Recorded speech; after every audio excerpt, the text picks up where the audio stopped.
Good morning, everyone, and welcome to the first EU LiveSeeding webinar, Entrepreneurship in the Organic Seed and Breeding Sector. We are now more than 100 participants, so thank you very much for coming. Thanks to the 11 speakers who will share their knowledge with us during these 2 days. And of course, thanks a lot to the interpreters. We hope that this webinar will be very fruitful. My name is Maria Carrascosa. I am an agronomist specialized in agroecology and cultivated biodiversity. And I am part of the Secretariat of the Spanish City Network for Agroecology, a Spanish association of almost 30 municipalities. And the aim of this organization is to create a dynamic between local entities to build local, sustainable, healthy, diversified, and fair food systems. I would like to start introducing a little bit LiveSeeding project to allow you to understand in which framework this webinar is organized. So I am going to share my screen.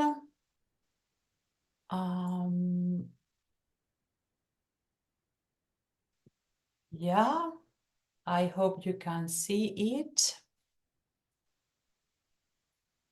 Right, perfect. Yes. Thank you. A LiveSeeding project is formed by 37 partners from 15 European countries. You can see that in the map. It's an Innovation Action Horizon Europe project. It has almost 7 million euros to work during 4 years. So we started in October 2022 and we are going to finish in September 2026. The general objective of this project is to foster the growth of the organic sector and the transition towards more sustainable local food systems by delivering high-quality organic seeds of diverse cultivars adjusted to organic farming for a wide range of crops. This regarding the general objective. And regarding the specific objectives, we want to increase and optimize crop diversity to be used in organic farming systems. We are working also in advancing pre- and post-registration cultivar testing dedicated to organic farming. We want to increase the supply of organic seeds, to increase the transparency of the organic seed market, to ensure efficient scaling out and scaling up of organic seed and breeding initiatives, to promote organic breeding supported by the value chain partners and the society, capacity building and participatory knowledge creation from seeds to plate, and to promote the competitiveness of the organic seed and breeding sector. And for that, we are developing different types of actions. A group of them try to increase the availability of organic seeds of cultivars suitable for organic production. So those actions try to push the organic seed and organic food market. Another group of actions try to increase and stabilize the market demands for organic seeds of cultivars suitable for organic production. So those actions try to pull the organic seed market, the seed and food organic market, And another group of actions try to enable the seeds and food organic market, trying to accelerate and encourage the legislative and regulatory environment to adapt supply and demand. We are working in 15 different crops in different countries, crops that are relevant in the organic sector. So here you can see the crops, the main crops and the countries. And of course, we work with a multi-actor approach. So we are working with a big group of organizations, concretely with 9 research institutions fully dedicated to organic, 5 organic breeders and seed producers and representatives of the European Consortium for Organic Plant Breeding, EcoPB.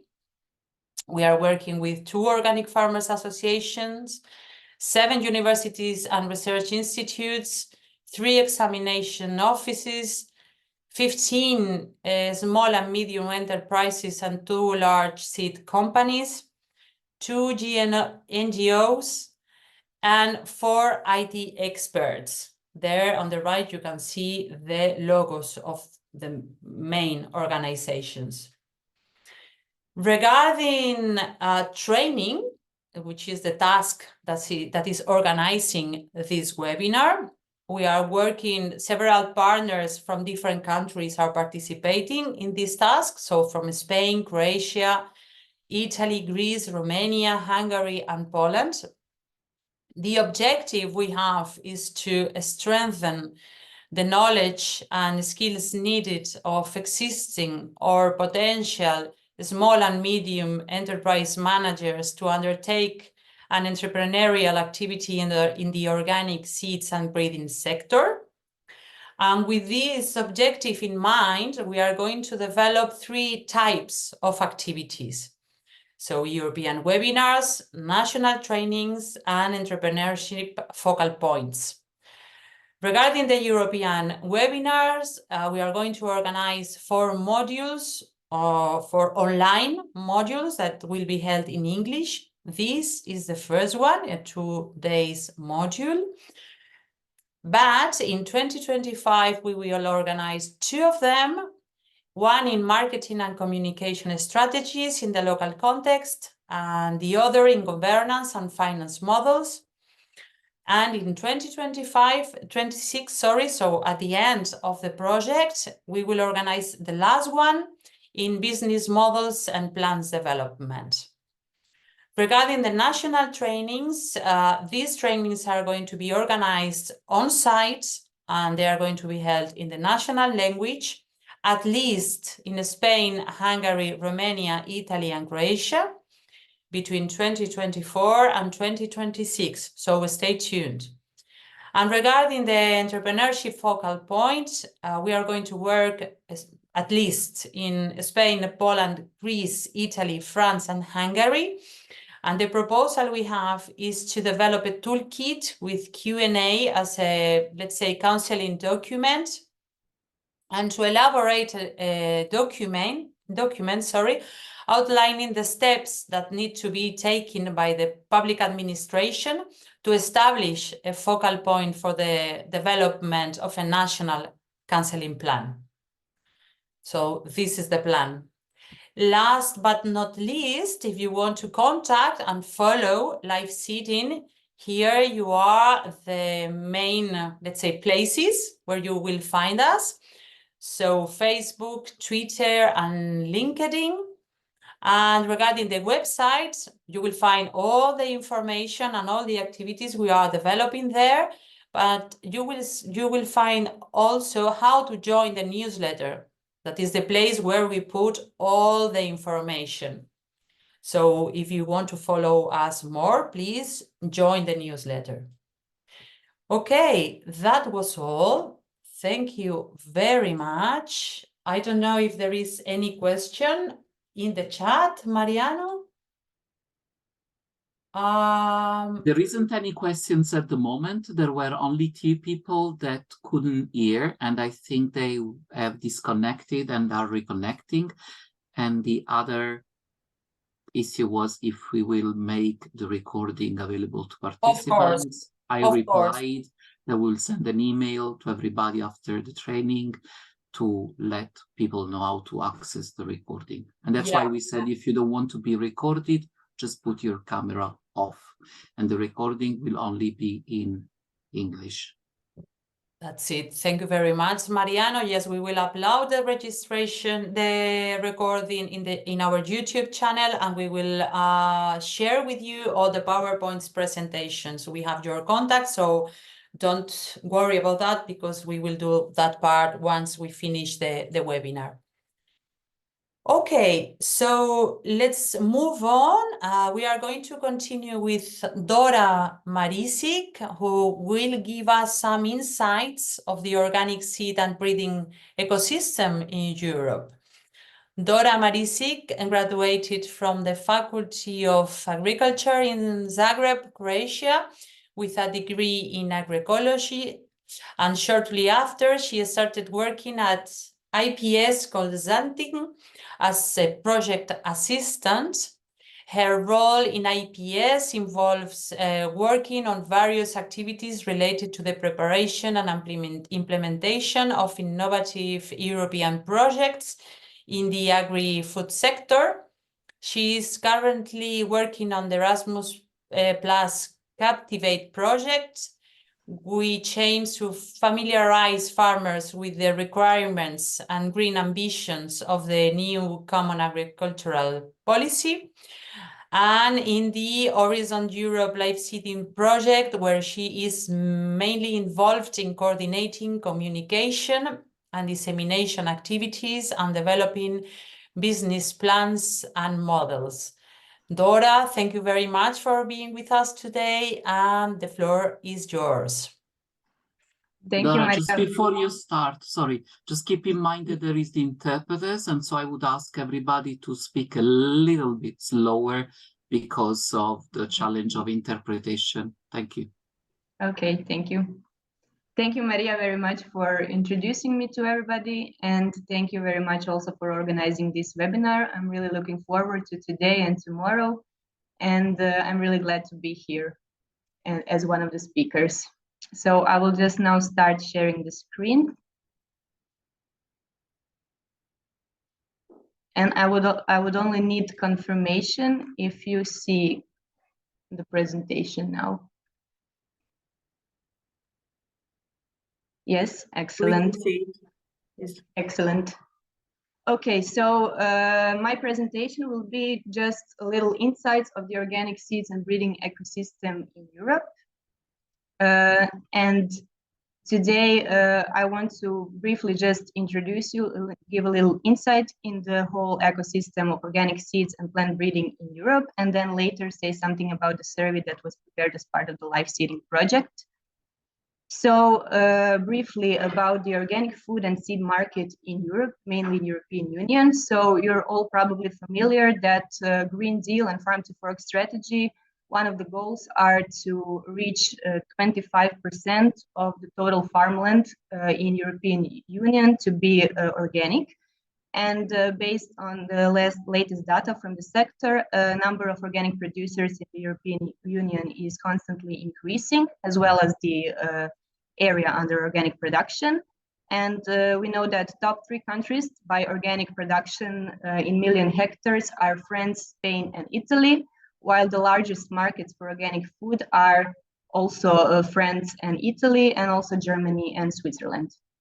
And now concerning the seeds, organic seeds in European Union. So European Union organic regulation requires the use of organic seeds in organic farming.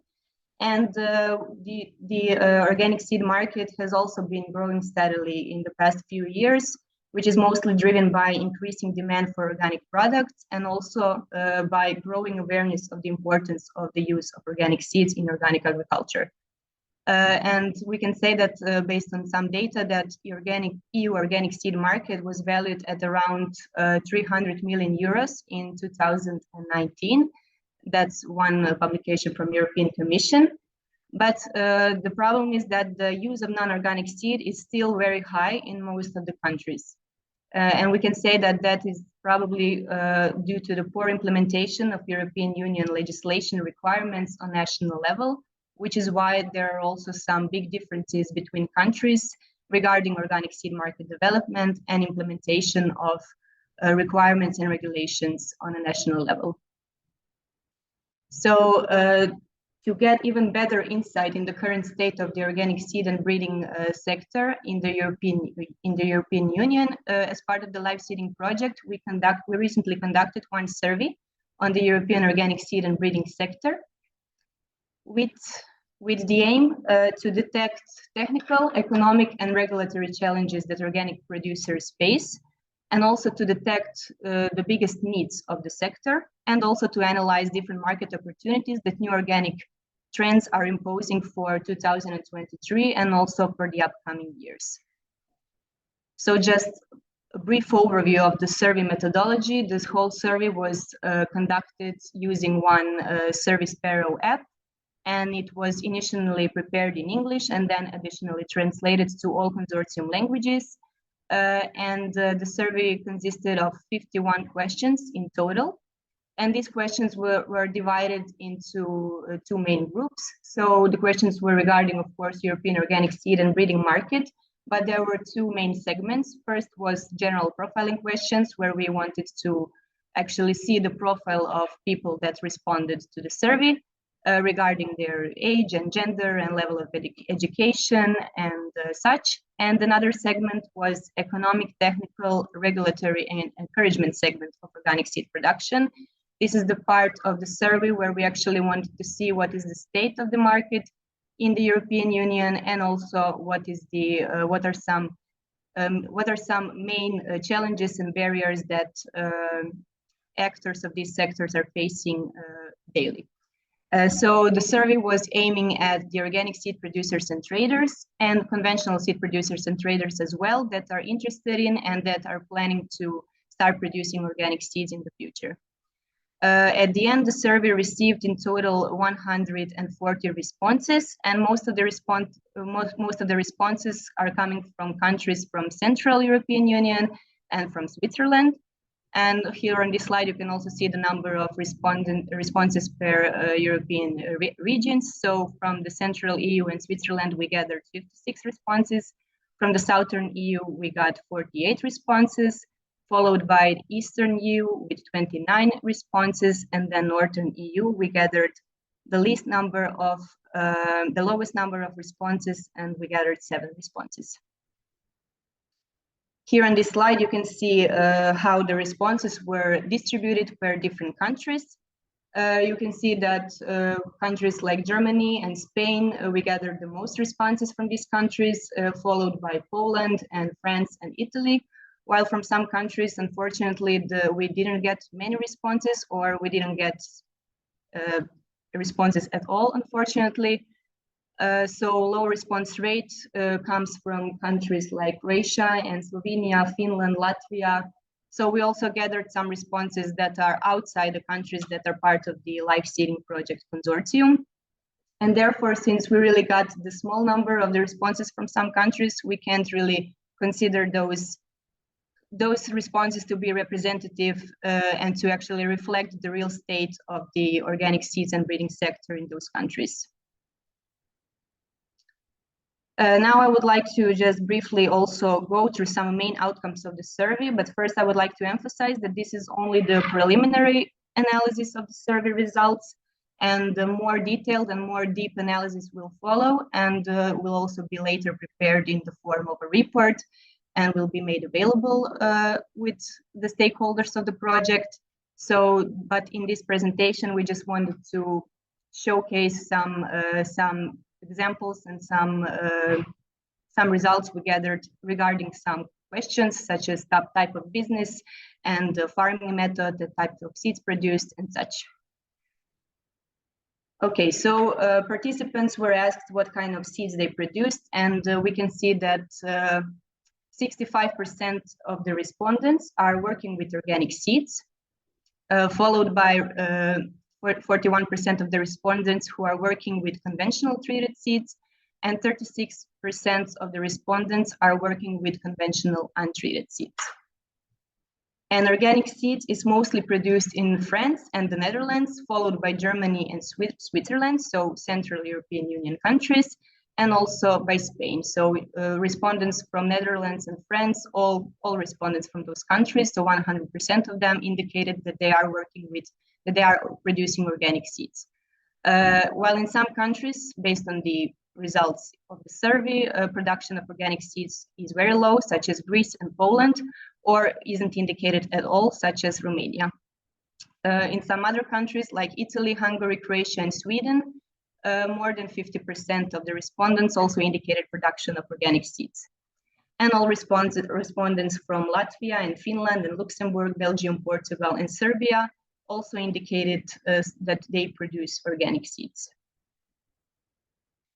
Another question was also regarding the crop groups. We wanted to see which crop groups are mostly represented among the respondents working with organic seeds. And mostly representing the crop groups are arable crops and also grain legumes. And then 37% of respondents are working with vegetables, and 41% of the respondents are working with forage and grasses, while some respondents of the survey also indicated oil plants and fruit and some other crop groups. Arable crops are mostly represented in Hungary, Italy, Germany, Switzerland, Poland, and Greece. Grain and legumes in Switzerland, Germany, and Greece. Vegetables are mostly produced in Switzerland and Spain, and forage grasses in Romania and Greece. We also wanted to know what is the type of business that our respondents of the survey are dealing with, and most of the respondents are active in seed multiplication, so 86% of the respondents are active in seed multiplication. Then 46% of the respondents are active in plant breeding, 55% are active in selling seeds to farmers and companies, while 41% of respondents are active in conserving local and traditional cultivars.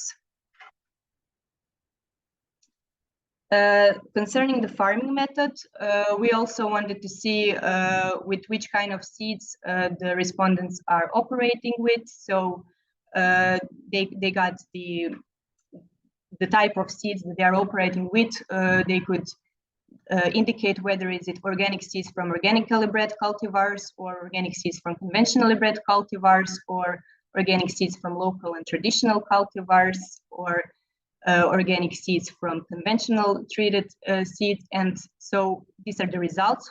64% of the respondents are indicated in the survey that they operate with organic seeds from conventionally bred cultivars, and 44% of the respondents are operating with organic seeds from organically bred cultivars. And also 34% of the respondents indicated that they operate with organic seeds from local and traditional cultivars.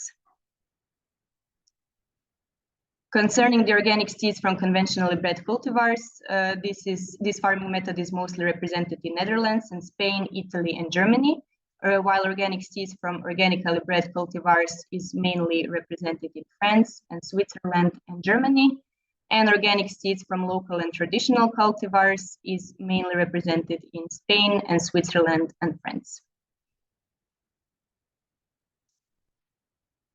Concerning the turnover from seeds, so to get a better overview of the, let's say, size of the companies and the state of the market, we also wanted to know whether the companies are, or not companies, but farmers or some agricultural cooperatives were small size or medium size or large size. And we got the results that 56%, so most of the respondents are small size, with the year turnover from both seeds, organic and conventional seeds, from 0 to 100,000 euros per year. And then we have the second category of medium-sized companies, where we have 33% of the respondents who have from 1 million to 50 million euros per year.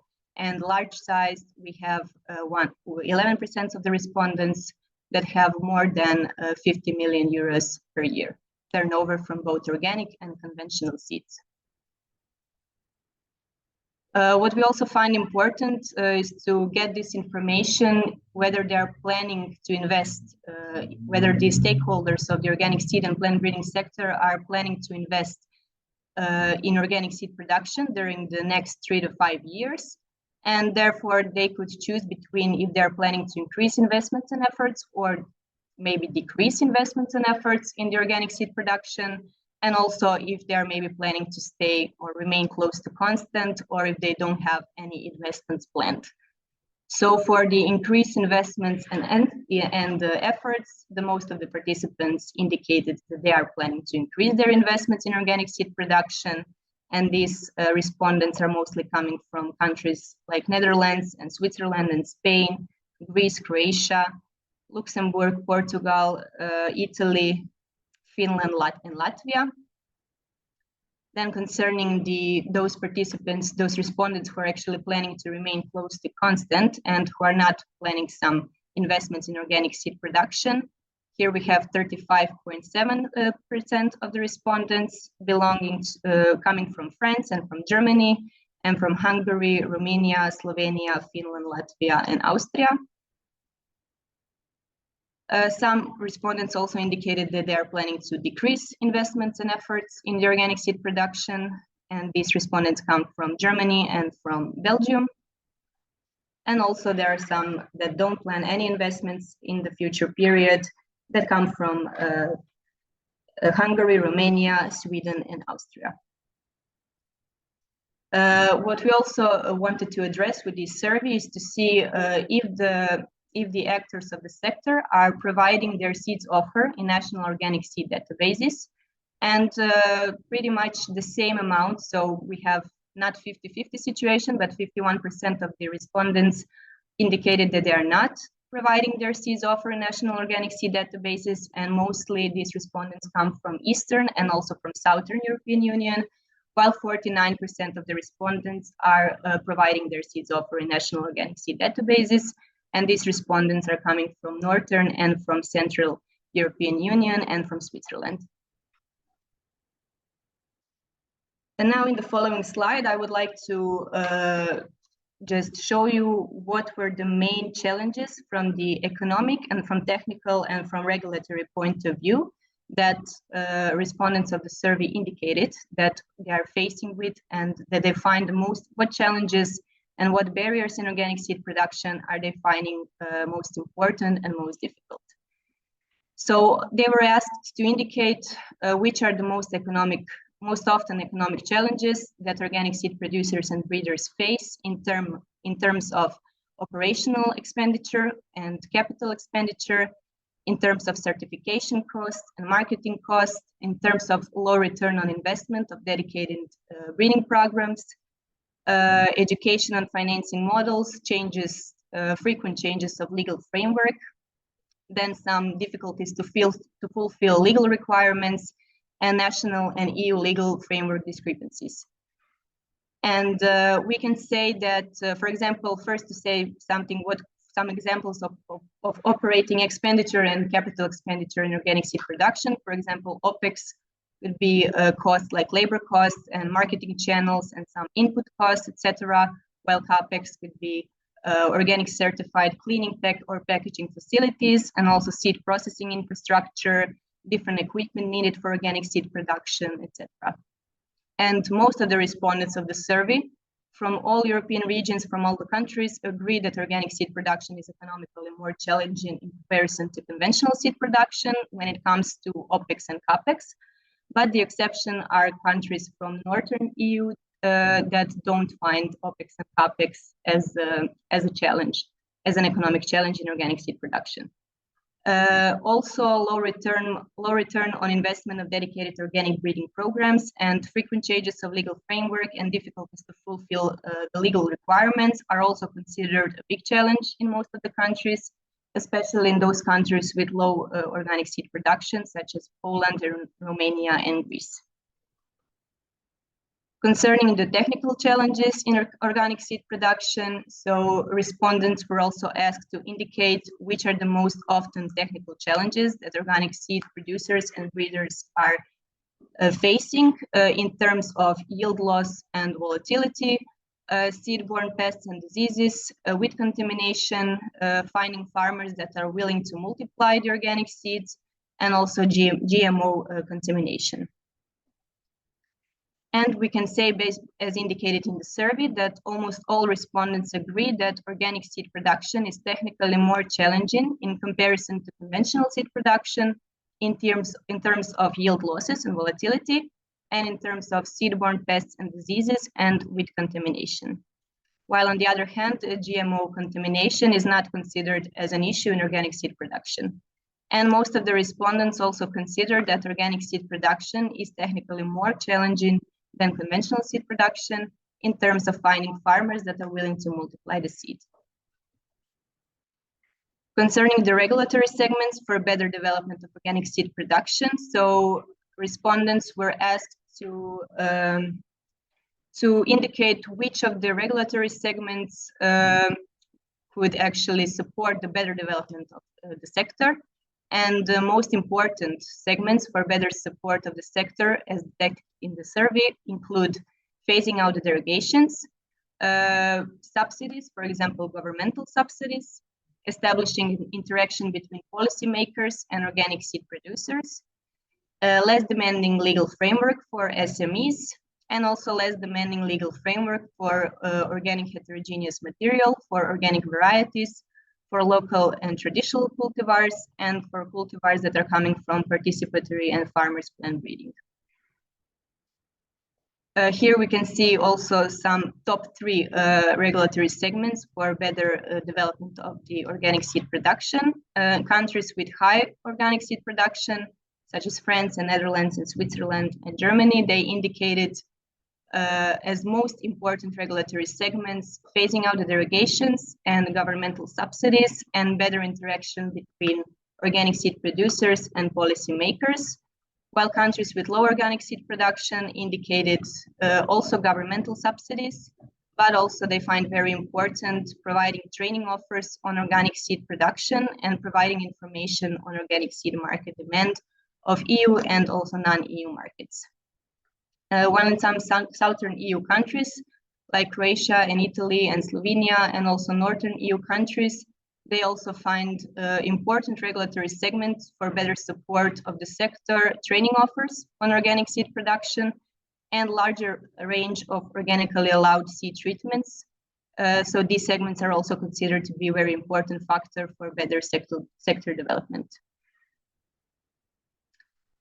And the least segment was encouragement segment, where we wanted to detect what are the needs of the sector. So what do the organic seed producers or conventional seed producers that are planning to become organic seed producers, what needs they have, and what segments, what kind of, let's say, help and support could be provided to them by national authorities and policymakers to also support the development of organic seed sector. And we indicated different encouragement methods, different encouragement examples, such as subsidies related to OPEX and subsidies related to CAPEX, providing education and trainings on organic seed production, simplification of the administration burden, then conducting more research projects on organic seed production and plant breeding, involvement of other governance levels to the development of the sector, also conducting different raising awareness campaigns, development of marketing strategies, setting up of seed producers associations, etc. And the most important encouragement segments for better support of organic seed production, as detected in the survey, include subsidies related to OPEX, and also to CAPEX, then simplification of the administration burden, organic breeding and seed production research projects, developing national roadmap for 100% organic seed, including national lists of crops without derogation, and conducting raising awareness campaigns about the importance of organic seeds. And here you can also see the most important encouragement methods indicated by respondents from countries with high organic seed production and with low organic seed production. So countries that have higher level of organic seed production are concerning very important encouragement segment timely update and connection of national databases to EU-wider router database. So EU-wider router database was established and developed in the project that was previous to LiveSeeding, so in LiveSeed project. Also developing national roadmap for 100% organic seed. Another important segment, encouraging segment, is for simplification of the administration burden conducting more research projects, and conducting raising awareness campaigns. While countries with low organic seed production find important, encouraging segment the subsidies that are related to CAPEX, and conducting education and more trainings on organic seed production, then support in the development of marketing strategies, then conducting organic breeding and seed production research projects, also timely update and connection of national seed databases, developing national roadmap for 100% of organic seed, and organization of some field demo days to showcase some good practices. So that is actually some main outcomes of the survey, which we wanted to share with you at this point. But as I mentioned at the beginning of the presentation, we will go into more details with the analysis, and the analysis will be done in the form of a report, which will also be made available in the later stages. But concerning the, we wanted to share with you some main outcomes regarding the state of the organic seed market at this point, and what are the biggest needs and the biggest challenges that organic seed producers and plant breeders are currently facing in the European Union. And thank you very much for your attention. Thank you very much, Dora, for this deep presentation. Now is the time for questions and answers. So if you have any question, please paste into the chat. You can paste them in English or in Spanish. But for the moment, we have two questions, Dora, for you. One is saying that concerning the categorization of business size, Frank is asking if there are official or generally adopted definition on SMEs or micro enterprises. And the other, I'm going to launch both of them. And the other is more a comment saying that regarding the production of seeds on fruit plants, I think it is not the case since fruit plants propagated vegetatively. This is a quite challenging word for me. So Dora, if you want to, there is another question, but we will tackle it later. Thank you, Dora, for answering. Thank you for the questions. So regarding the size of the companies, we followed some resources that we found regarding the categorization of small and medium and sized companies, and also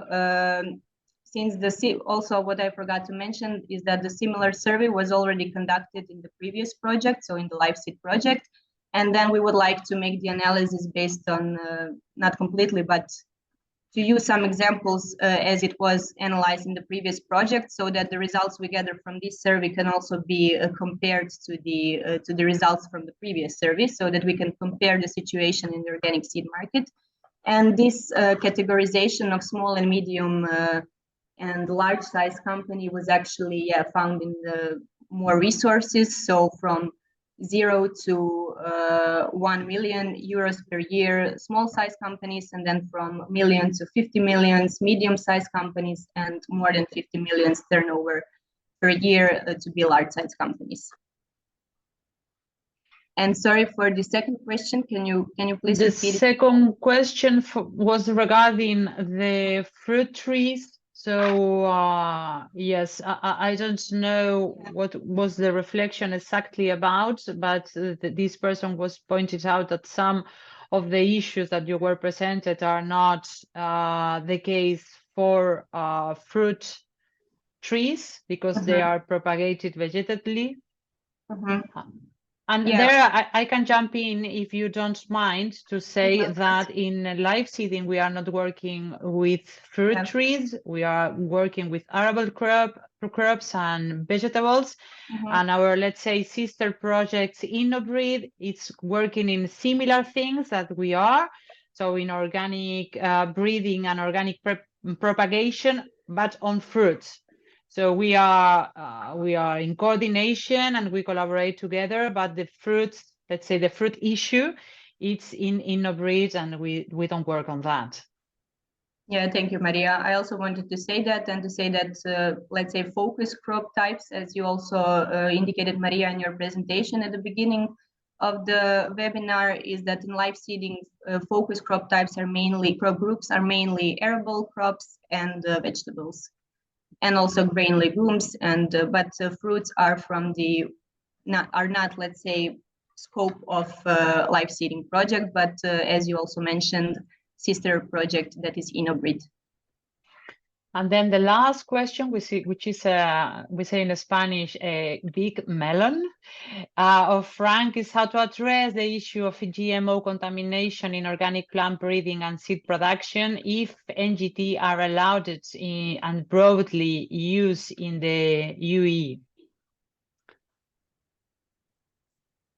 Yeah, well, thank you for the question. I think it's a good question.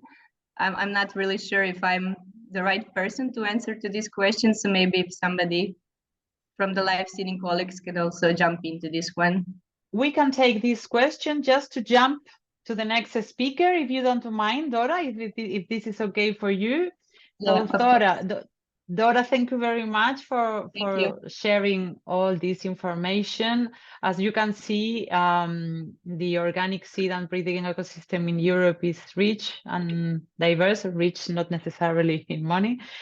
But all these activities are crossed by the legislation on plant reproductive material and in NGT, of course. And the plant reproductive materials and also the NGT, it's currently under revision at the EU level. So we thought it was important to share some highlights of the proposal and on the process in this webinar. And for that, I would like to welcome Maria Zintl from IFOAM Organic EU. I see Maria is there. Maria is currently working, is a policy officer, at IFOAM Organics Europe. She's currently working on the proposed regulation on plant reproductive material, but also on issues such as pesticides, fertilizers, and organic textiles.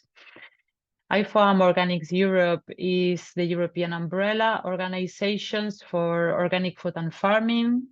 And for 20 years, this organization has been active in policymaking and advocacy for a transformation of food and farming based on principles of organic agriculture, so health, ecology, fairness, and care, which nearly 200 members in 35 European countries. Their work spans the entire organic food chain. Maria, thank you very much for being with us today, and the floor is yours. Thank you very much, Maria, for this nice presentation or nice introduction. Just a question, am I supposed to share my presentation, or will you share my presentation? We can do as you want. If it's better for you, you can do it directly.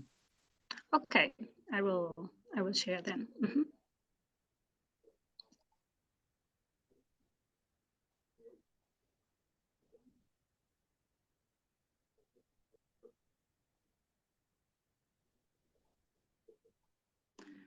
So, just a second, sorry. Okay, and you should see my presentation now, okay? Is it working? Yes, it's working. Thank you, Maria. Perfect. Okay, so you have already introduced me. Thank you very much for that. So I can jump directly into our topic. Just to maybe mention that I will speak a little about the plant reproductive material. I can also try to answer questions on the NGT legislation, but let's say this is not the area I'm focusing on. So the plant reproductive material is regulation will mean a new piece of legislation in the European Union. And as you all know, we already have directives on plant reproductive material, but now the European Commission has proposed a regulation on plant reproductive material. And I would just like to briefly summarize what that means. So the European Commission proposes a text for a new regulation, and we can see this draft text and discuss it. But this does not mean that this is the final legislation that will also be published. On the contrary, right now, the other major institutions in the European Union, namely the Council of the European Union and the European Parliament, are both discussing the Commission proposal. And this is where we as IFOAM are also coming in our policy work. We are both reaching out to the European Commission, but also to the Council of the European Union and to the European Parliament, and giving suggestions and feedback on what we think is good about the new legislation proposal and what we think should be changed or what should be maybe deleted from the proposal. So we are trying to influence the discussions that are currently ongoing in the Council and in the Parliament. The Council is, by the way, the institution where the national ministries of agriculture discuss, and this is a very influential institution. So if you in turn would like to also influence on this legislation and what it will look like in the end, you can reach out to your ministries of agriculture, because they are then meeting here in Brussels in the Council of the European Union and discussing this legislation. So the national agricultural ministries are very much involved in this decision. And the European Parliament, with the deputies or the members of parliament from each of the member states of the European Union, are also discussing that. So in case you have contacts to your, local member of the European Parliament, then you can also reach out to them and try to influence on the decisions.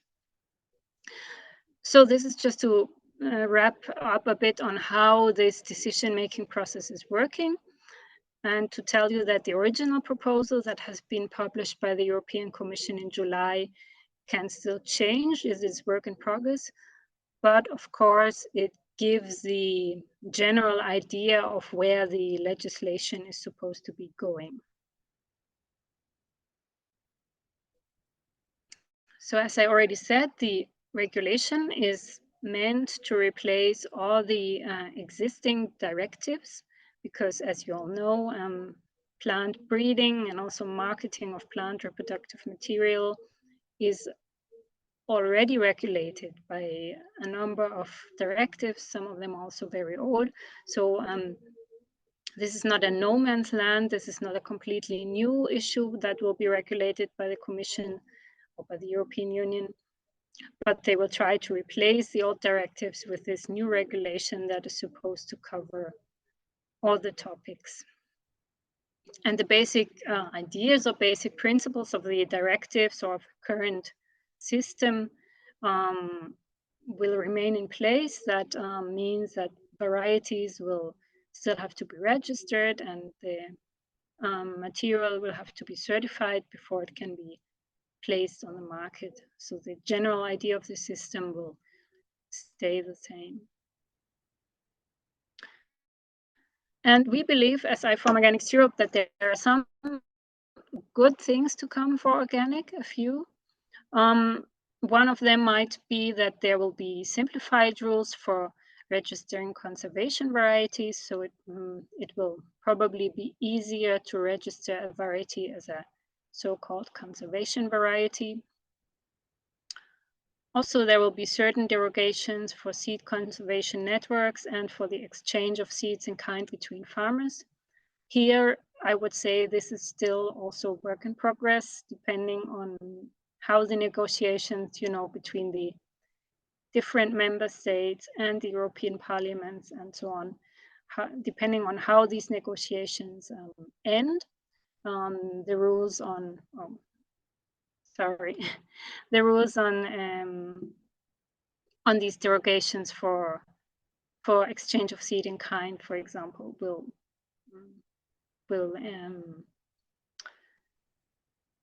be designed, let's say. We don't know yet, but there seem to be some good developments there. Also, we will have adapted rules for testing of organic varieties.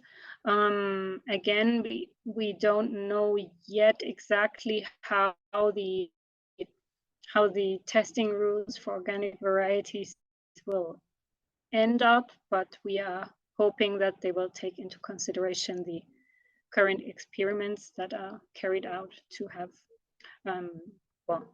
suitable requirements for testing of organic varieties.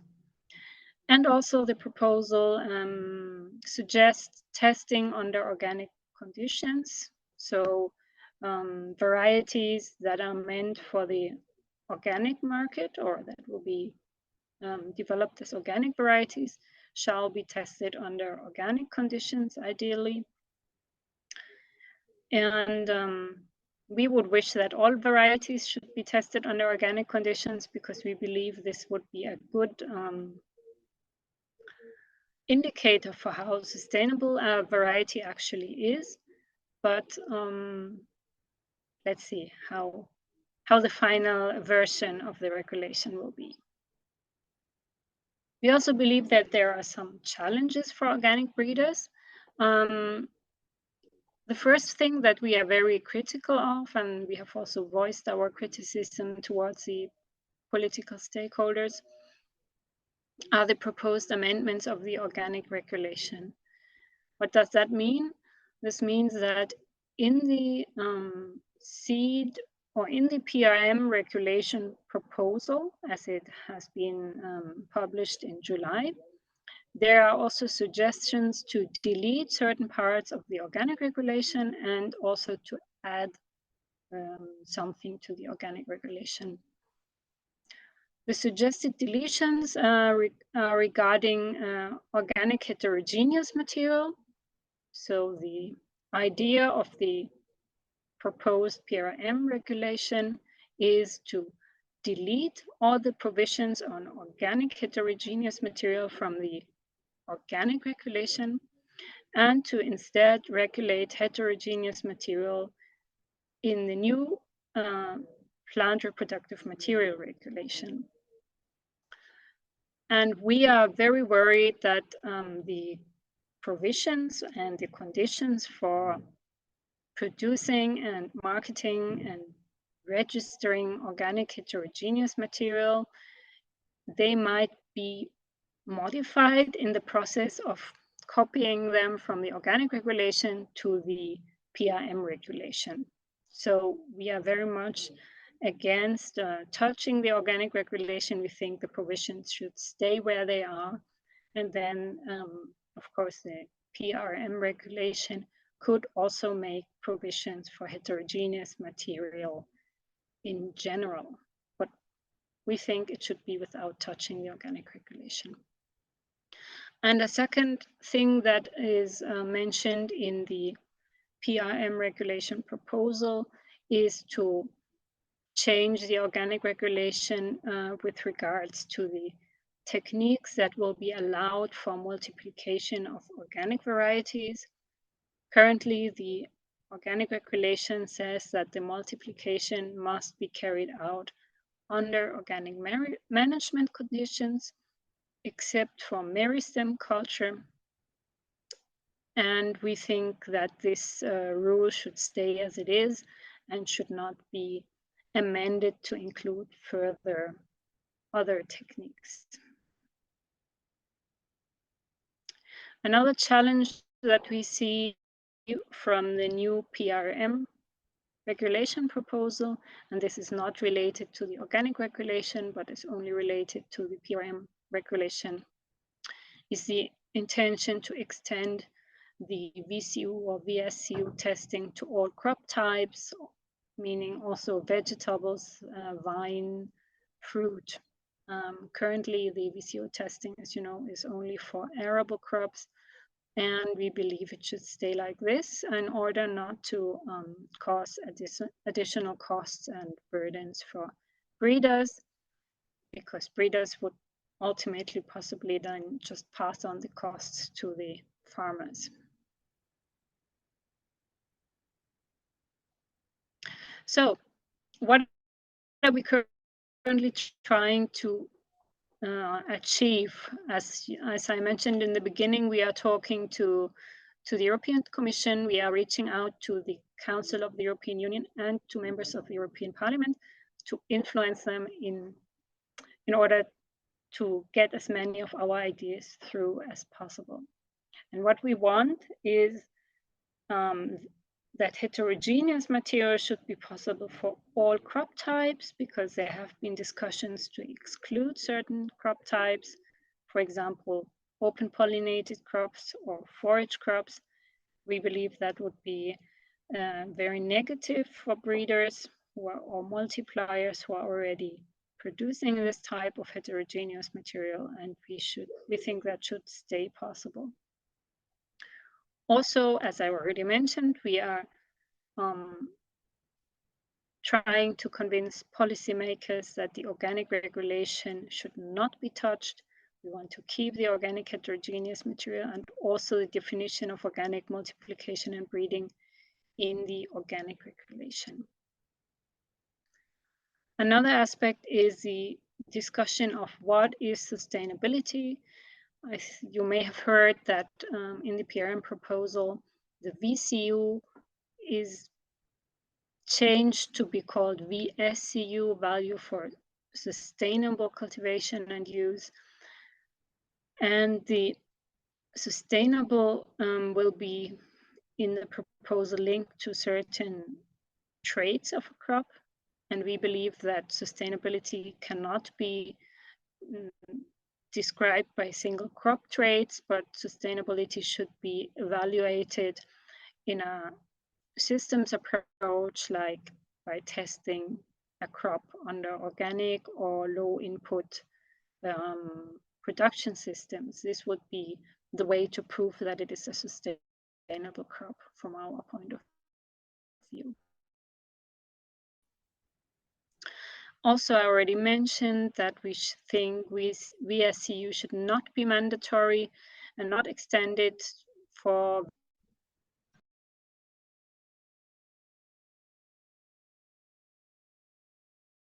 vegetables and fruit trees.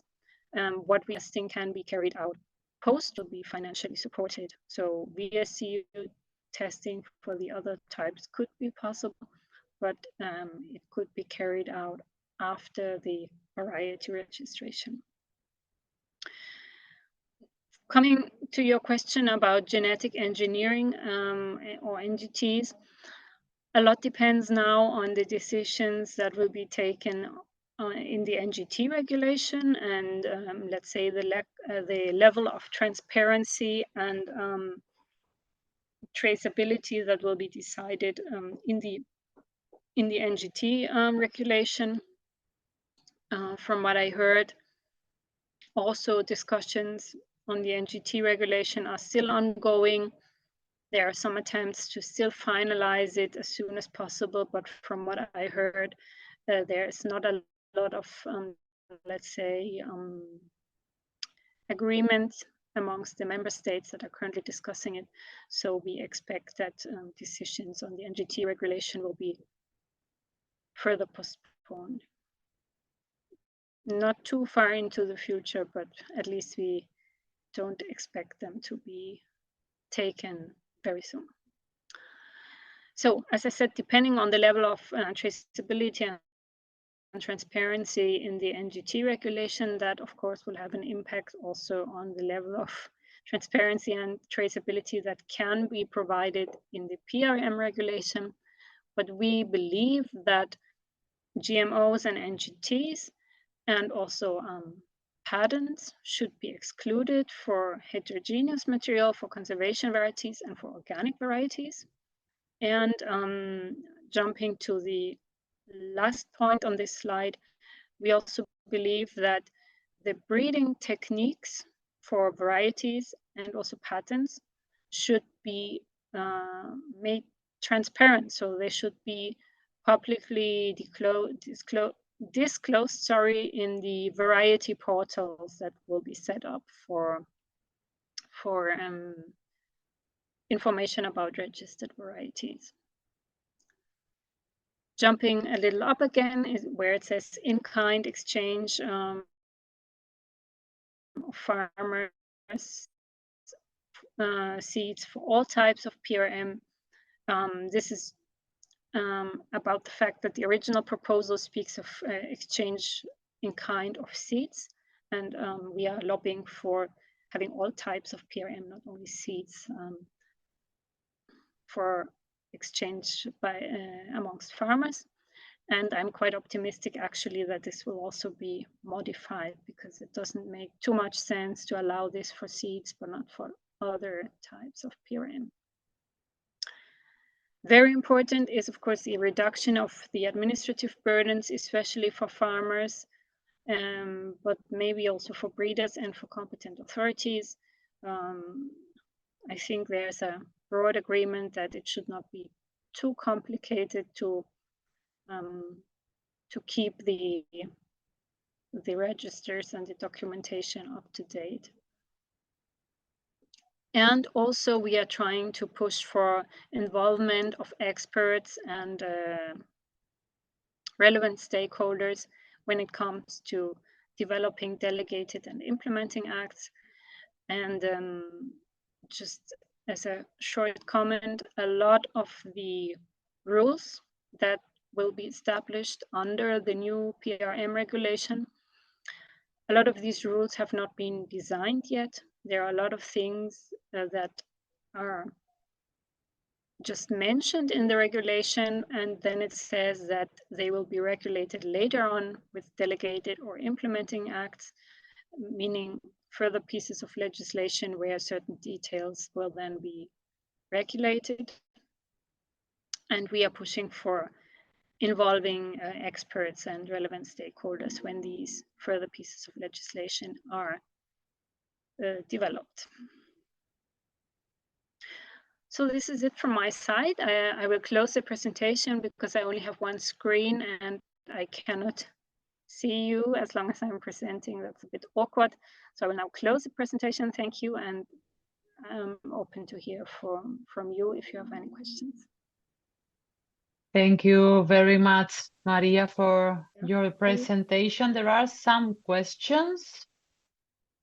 The one related to NGT, you already tackled it, so it's okay. Sure. There is a question asking a little bit more information about VSCU. The question was, what is VSCU? And related to that, there was a comment saying that the VSCU testing is already existing for vine, sorry. And there is another question that is asking about more information about what is in-kind exchange. Is it a non-monetary exchange? Is it barter? You have those comments. So for the VSCU testing, what is VSCU testing? As it is in the proposal now, it is testing for the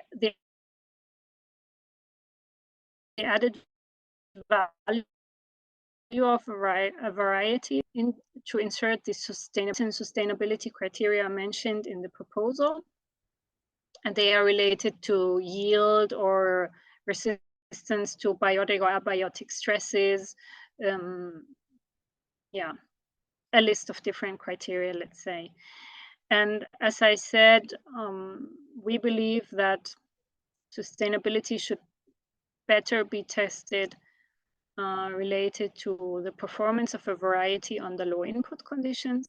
We believe that would be true sustainability and not, for example, yield.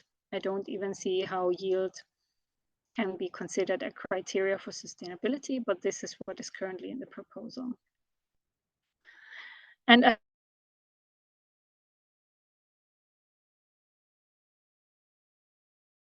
as I said in the beginning, for the in-kind exchange, I mean in the end, because there's a lot of to and fro about who should be allowed to exchange, limits to quantities, what about plant health and phytosanitary concerns, etc. So, and does it mean only, like as you say, only exchange seeds, or can it also be like exchange for money? I think these things are currently being debated. It's, at least to me, it's not yet so clear where this will go. But I think there is an intention not to make this too burdensome for farmers. But let's see. I mean, there are certainly also, let's say, groups who have an interest in maybe regulating this a little more, and others who are interested in being a bit more liberal about this. Was there another question, or did I get all the questions? I think that you got all of them. There was a comment saying that VSCU testing is already exists in Vine, sorry. Okay, yes, actually, I must admit, I don't know. I have heard that it exists. I have heard that not. I'm not sure. And maybe I'm not sure whether this is then mandatory or not. I mean, the new thing with the new regulation is to make the VSCU mandatory for all crops. So I believe there are certainly already VSCU tests on a voluntary basis for all kinds of crops, but the new thing is that it should be mandatory. So I cannot definitely answer this, whether it's mandatory in Vine or not. Sorry. So maybe the person that raised this issue can maybe share in the chat the link to the legislation or any document where we can see that and better understand what is this about. Okay, so 10:44, perfect. Maria, thank you very much for your excellent presentation and explanation. I think that IFOAM is doing a great job following the process and advocating and translating the content of the proposal to civil society. So thank you very much. Thank you for the invitation. Thank you. Okay, so now it's time to get to know each other a little bit. So we are going to start with the peer-to-peer interaction session. And first, we are going to do something that Dora called yesterday in speed networking. And so for that, we will divide the plenary into breakout rooms for 20 minutes. The idea is to generate a space in small groups to let you introduce yourself to the rest of the participants. So your name, your country, your connection with organic seeds or organic breeding, your expectations for the webinar, your needs of knowledge. So as you know, we are going to keep on with these training activities. So if you share with us the needs of knowledge, that will be great. So you will have, knowing that we are 138 people more or less, you will have 1 minute, a little bit more than 1 minute to explain who you are and what are you doing. So we are going to make 9 groups. You just need to click in the pop-up asking to join the breakout room. And at the end of the 20 minutes, you will return to the plenary automatically, so don't worry. During these 20 minutes, interpretation into Spanish will be not available. We are sorry for that, but technical issues are like this.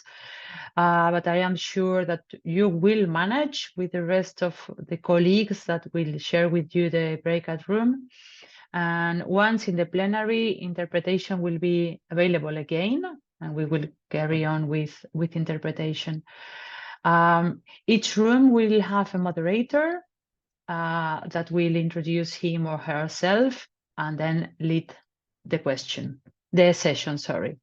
So see you in 20 minutes, and I am going to prepare the breakout rooms, and this is always a stressful moment where you pray to don't have problems, so give me just some seconds. Okay. I hope it worked, more or less. Great, great. You have connected a bit with the rest of participants, and this is great. And now that there are lots of open cameras, if you don't mind, I'm going to take a picture. If you don't want to be in the picture, please close your camera. And if you leave it open, smile. Great. Perfect. Aquí, aceptar. Okay. Thank you very much.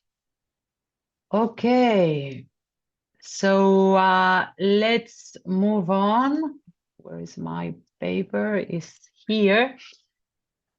Okay, let's move on. I am going to paste again the link for the stakeholder platform, just in case you didn't see it before. So if you want to join the stakeholder group to be invited to different activities within the project, just click here and fill the form. Okay. Yeah. And yeah, and now we are going to get and to share more information about who we are and where are we and what we do, but this time through a poll that will be conducted by Dora. This is the last 10 minutes before the break, so please participate, and then we will go together to have a coffee or a tea. Okay, so Dora, if you want to jump in. Yes, of course. Thank you, Maria. So we will now have a small poll, a small survey, which we also conducted to better, so you can better introduce yourselves to us, so we can get a better insight into who are the participants of today's webinar. And this will also serve us for the next steps of this webinar to better implement the upcoming panel discussion that will be after the break Maria mentioned. So the survey, the poll is conducted in direct poll, and now I will share with you the link and the QR code for the voting. It has a couple of questions, and you will just have to enter the link in the chat, or if you prefer, scan the QR code, and then I will start the poll and share the screen with the results, so you can see the results of the poll. So the link is in the chat. You can, if you have some problems entering it, then you can write it in the chat, but I think it should be good. And then I will just now start the poll and also start sharing the screen. So just a second.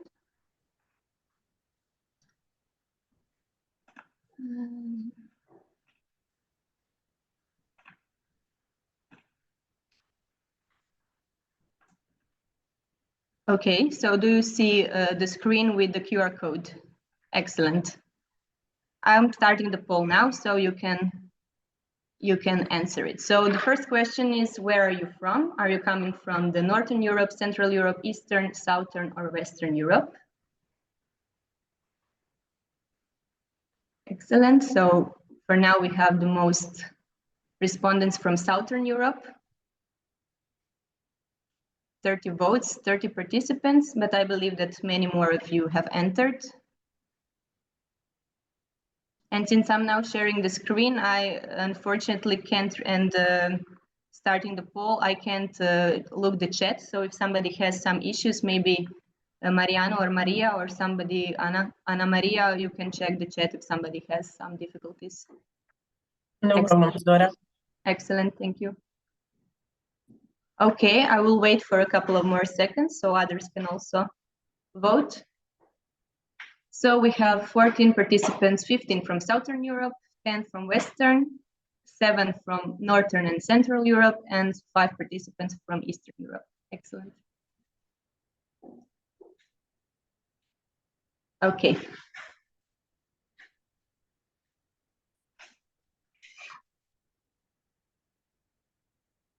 Okay, we will leave it. I see that the responses are coming, so I'm not going to switch until they stop moving.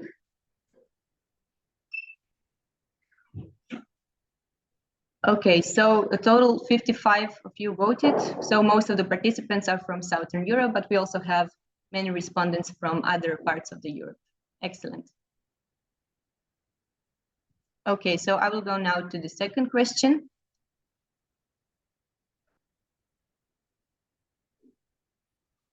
The second question is, do you own a small, medium, or a large enterprise? Or this is not applicable for you? Okay, so most of you are not actually SMEs.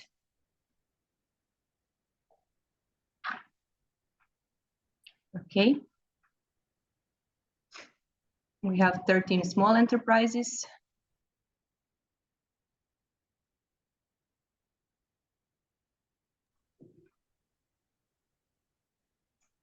Okay, so for most of you, 38 responded that this is not applicable, so you're not owning an enterprise, while we have 13 small enterprises, 8 medium, and 2 large enterprises.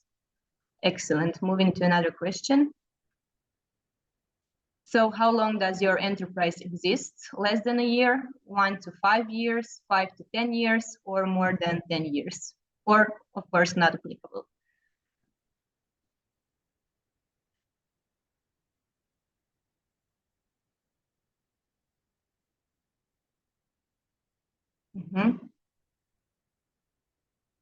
So among these enterprises which we have that are currently participating, we have the majority of them in the category of that are existing for longer than 10 years. Excellent.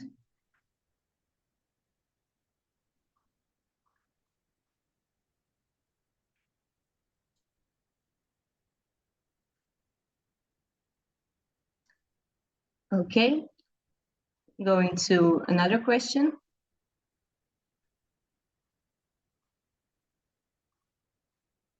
Is your enterprise part of the organic seeds and breeding sector?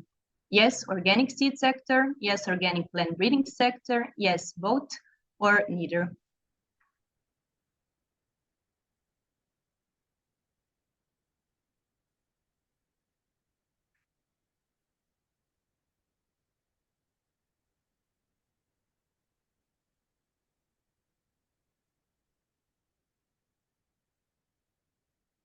Okay, so among these enterprises that are part of the organic seeds and breeding sector, 16 of them, so most of them are both included in both organic seeds and also plant breeding sector. Excellent. Couple of more seconds because I see that here we have a couple of less votes than in the previous questions.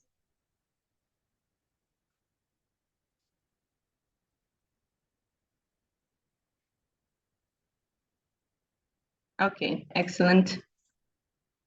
We're going to another question now. Okay, 59, maybe a couple of more seconds.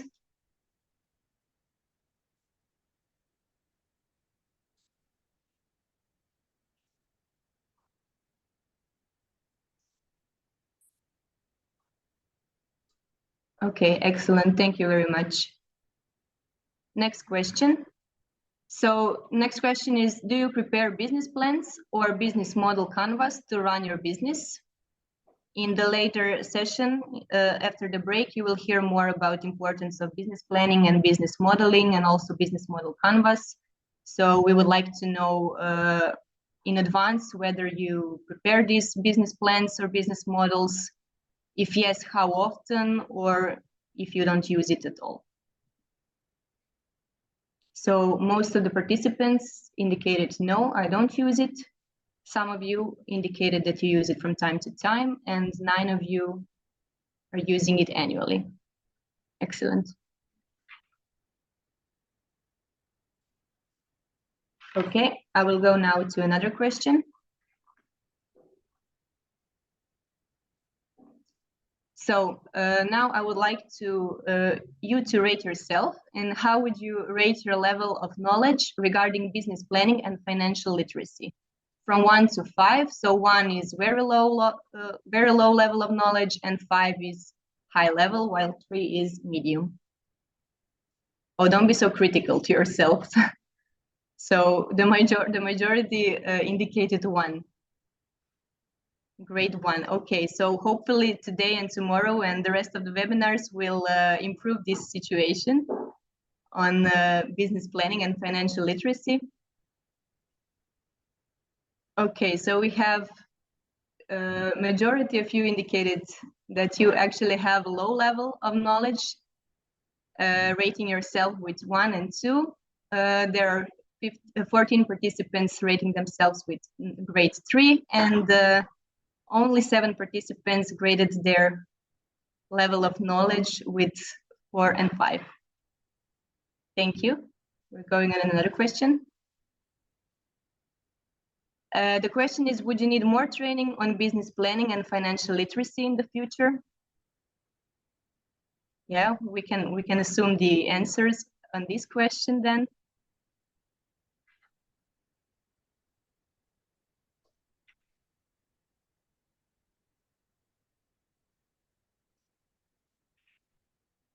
Okay, so 50, yeah, so almost everybody indicated that they would need training on business planning and financial literacy in the future. And we are definitely taking notes on that and keeping it in mind for future webinars and for future workshops. Okay, excellent, thank you. Now we will have a question regarding which of the following economic segments you consider to be the biggest challenge in organic seed production. So, and please choose only one answer. So only one segment that you consider most important as the biggest challenge. So operational expenditure, capital expenditure, cost of certification, low return on investment of dedicated breeding programs, and difficulties to fulfill the legal requirements. So this was also the question in the survey, and we also wanted to address it one more time to see what are some biggest challenges in terms of economic segments of organic seed production. So majority of you voted on low return on investment of dedicated organic breeding programs. Also difficulties to fulfill the legal requirements. None of you voted for cost of certification. And we have equally 7 votes for OPEX and CAPEX.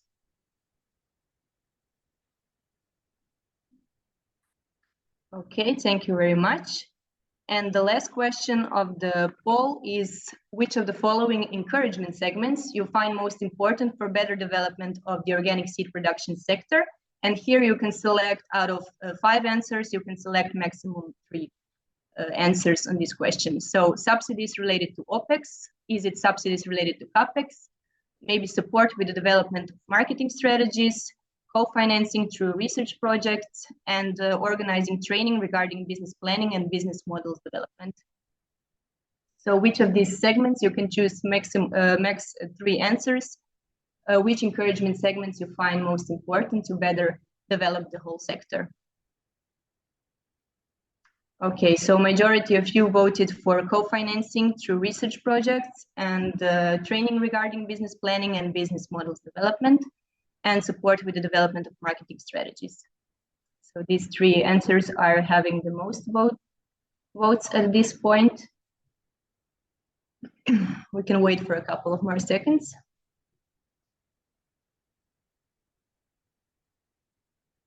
Okay, excellent. So if there are no more votes, then I would like to thank you. This is it from the short poll that will actually now we have a better picture of the participants of the webinar, and it will also very support us and help us in the upcoming sessions and also organization of the upcoming events as part of the project. So I will stop the poll now. Thank you very much. Thank you very much. Thank you. Oh, I can hear myself. Maybe, that's it. Great. Thank you, Dora.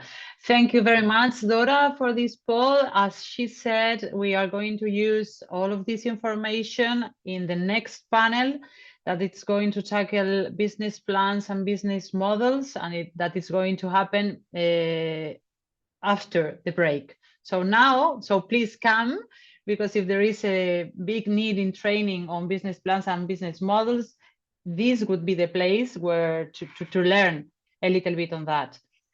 So now we are going to stop for 15 minutes. So it's in my computer 11:22. So we will restart at 11:37. Is this okay? So let's continue with the, as I said before, the last session of today's webinar, today's program. So this is going to be a panel discussion on entrepreneurship in the organic seeds and plant breeding sector. So the speakers of these panels are Ana Maria Espinagel and Federico Fabri. Thank you very much to both for being here. Ana Maria Espinagel is the director of IPS Consulting in Croatia. It's a consulting company specialized in the agricultural and food processing sector. Ana Maria completed her multidisciplinary studies at the Faculty of Agriculture in Zagreb, Croatia, followed by postgraduate studies at Lincoln University in the United States and in Belgium. And since then, she has been involved in the development of projects in the agricultural sector and food industry, with a special focus on the preparation of EU projects. In her work, she emphasized the importance of economic and environmental sustainability of businesses, as well as establishing quality communication with end users. On the other hand, we are going to have Federico Fabri, that joined the Italian initiative Cariplo Factory in 2021. And is now the innovation manager responsible for setting up and coordinating all activities related to the life cycle of incubation acceleration programs for startups. Prior to this role, he spent 5 years studying at Bocconi University, where he obtained a bachelor's degree in university administration and management, followed by a master's degree in economic and management of innovation and technology. Thank you again, both, for being here, and the floor is yours. Thanks a lot, Maria, for the introduction. It's certainly very nice to be here and also to be able to be a speaker, especially on this subject.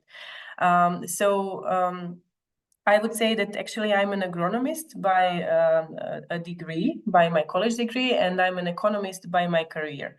So I'm trying to actually combine both worlds in order to make businesses more profitable and also financially sustainable. So today's topic of the panel session is actually entrepreneurship in the organic seeds and breeding sector.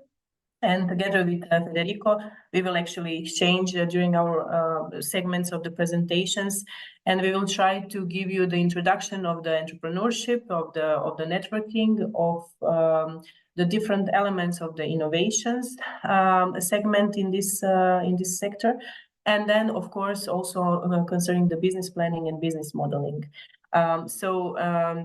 We will exchange. I don't think it will be an issue, but the thing is actually that we wanted first to start with some introduction segment. So the first topic that I will talk about is actually the organic seed and breeding sector and the market overview.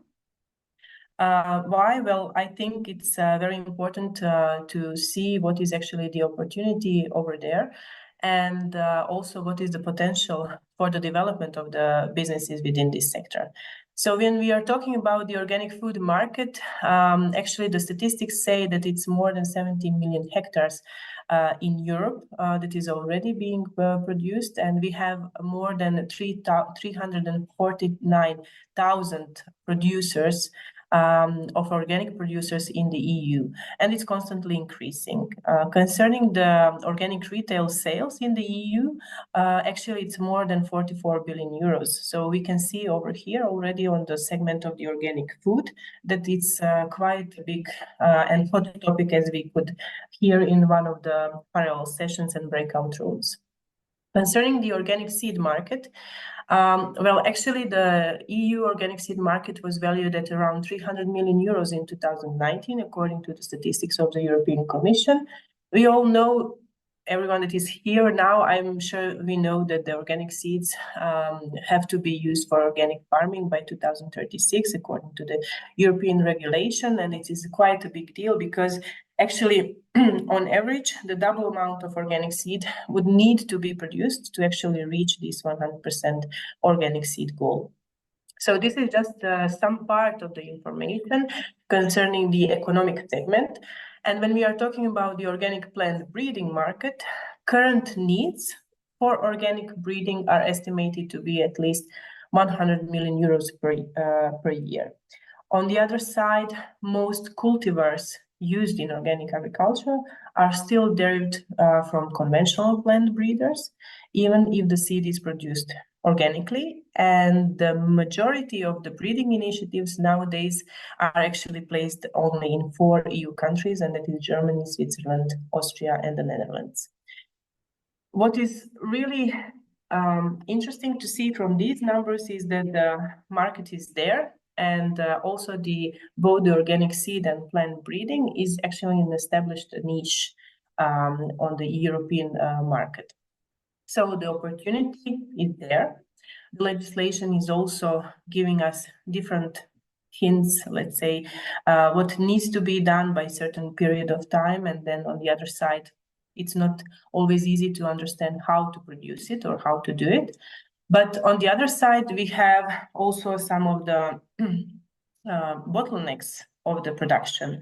And why the organic production is more costly? Well, these are just some of the reasons, because, for example, it's the lower yields, you have the certification cost, you have a lot of R&D, research and development costs involved. Also because it's in majority of the cases, it's a small scale production or medium scale production. It also involves higher labor costs, also higher input costs and marketing channels, land and infrastructure. We have also heard in one of the breakout rooms that the equipment is sometimes an issue, the seed stock, etc., etc.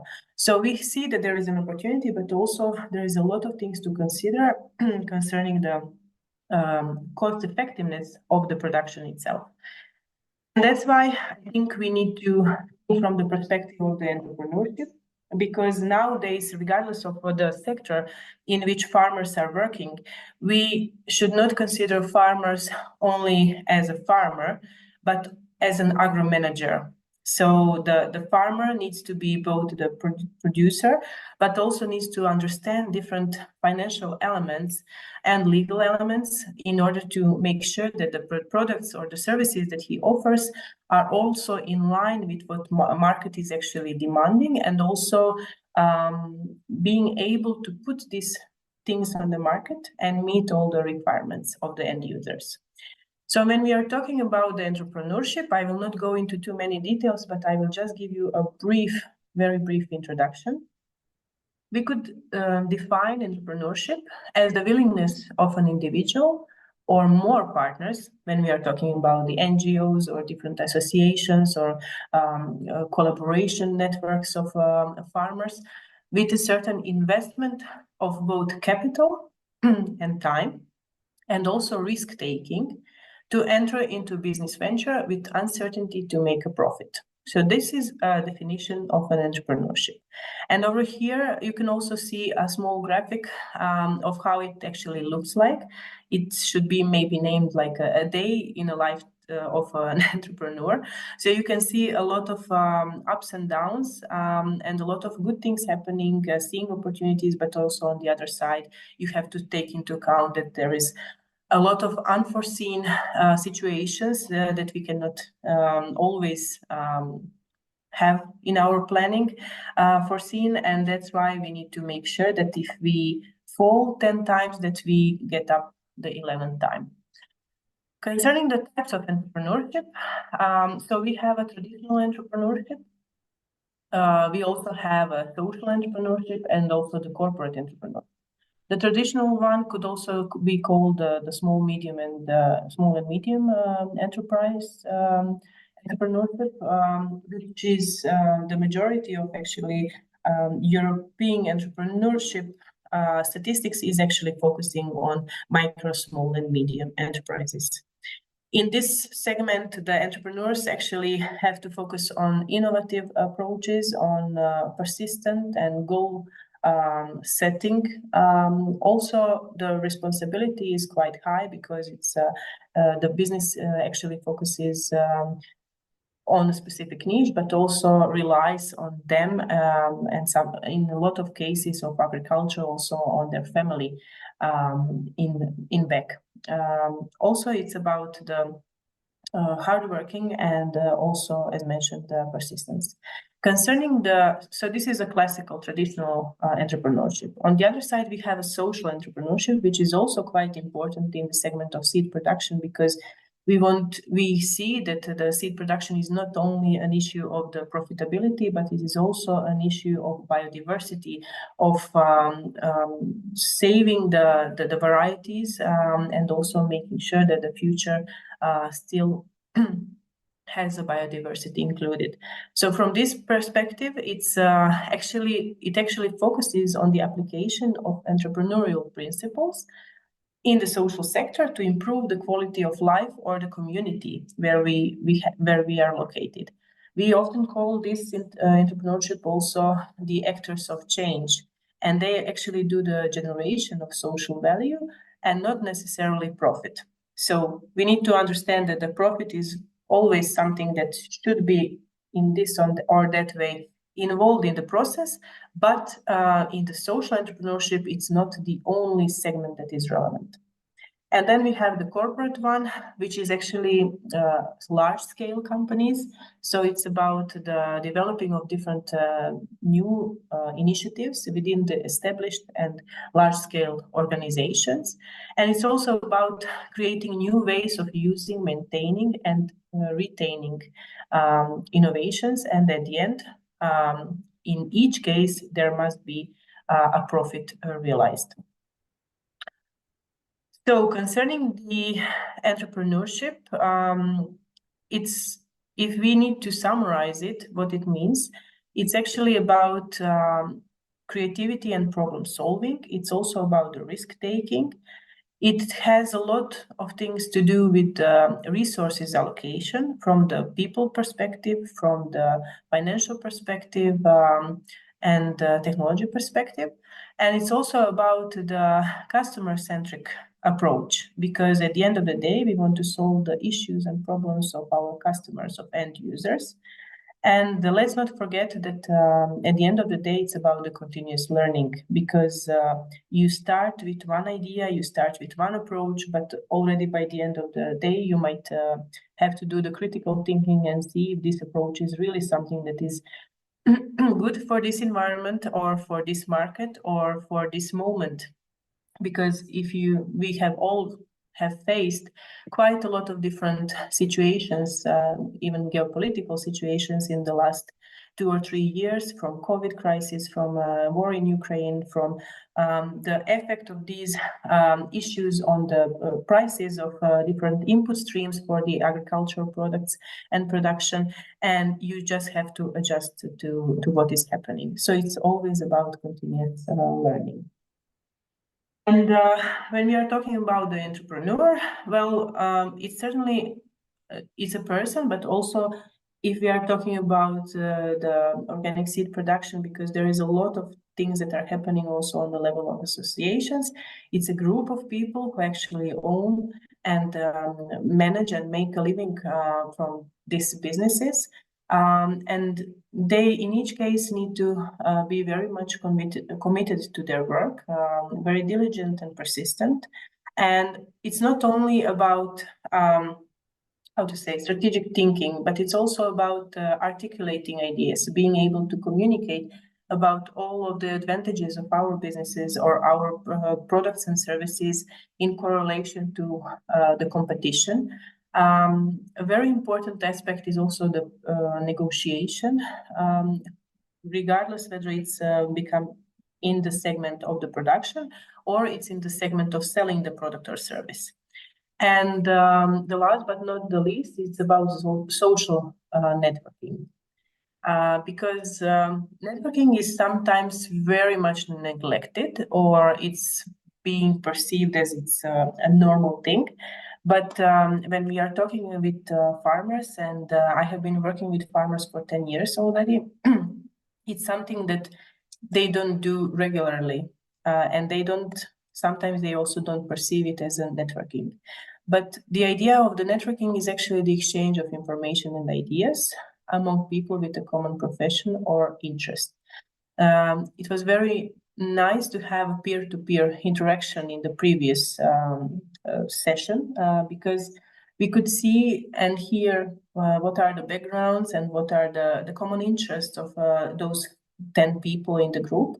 And they came, for example, in my breakout room from Greece, from France, from Ireland, from Croatia, so it's different countries even.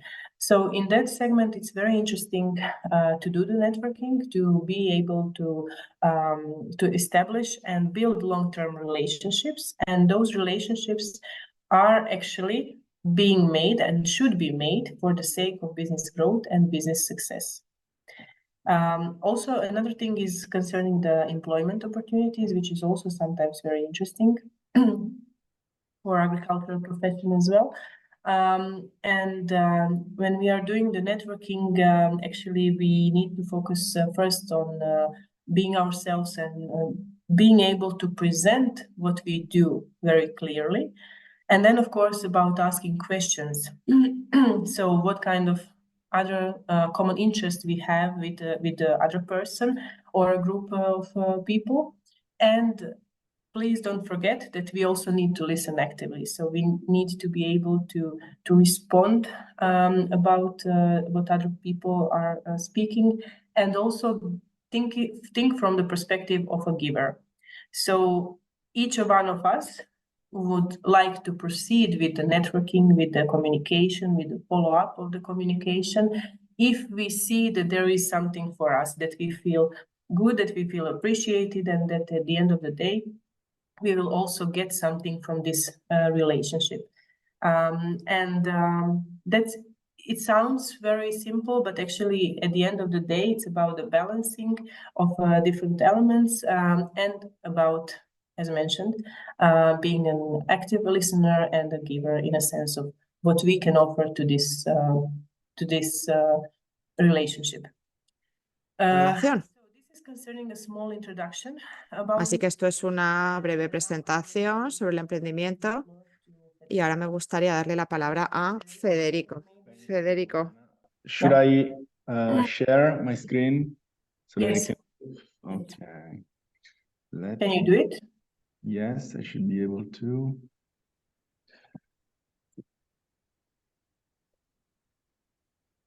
Here it is. Do you see my screen? Yes, if you can just put it in presentation mode. Yes, I will. Thank you. Okay. Thank you very much, Anna. Nice to meet you. I'm Federico, Innovation Manager of Cariplo Factory, which is an Italian innovation hub. We work at 360 degrees, let's say, with startups. We help them to grow. Indeed, we manage different acceleration and incubation programs, but we also help them to validate and test their product and services, working with the corporates. We do a lot of open innovation, and we are starting to do venture building activities. And we also support the startups in the scale-up phase. We are also advisors of an investment venture capital fund, and we started last year to directly invest also in the startups we are accelerating. I would like to, so Anna introduced you to the topic of entrepreneurship.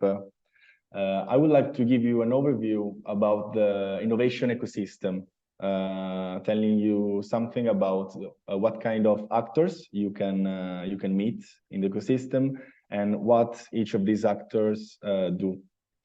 So, as you know, the innovation ecosystem is a very dynamic network, and collaboration is fundamental in this type of ecosystem. We have startup and SMEs, incubator and accelerators, tech corporates, universities and research centers, investors, and industry associations. Starting from the innovators, so startups and SMEs. They are agile and innovative entities that play a pivotal role in shaping industries. They bring the change to the industries, establishing new norms and fostering this culture of continuous improvement.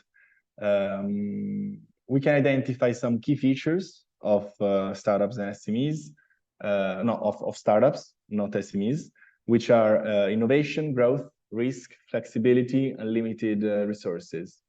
In the sense that startups focus on innovation. They introduce on the market new solutions when they see a gap, an issue they can solve and they can address. The goal of a startup is always rapid growth, so they want to scale quickly.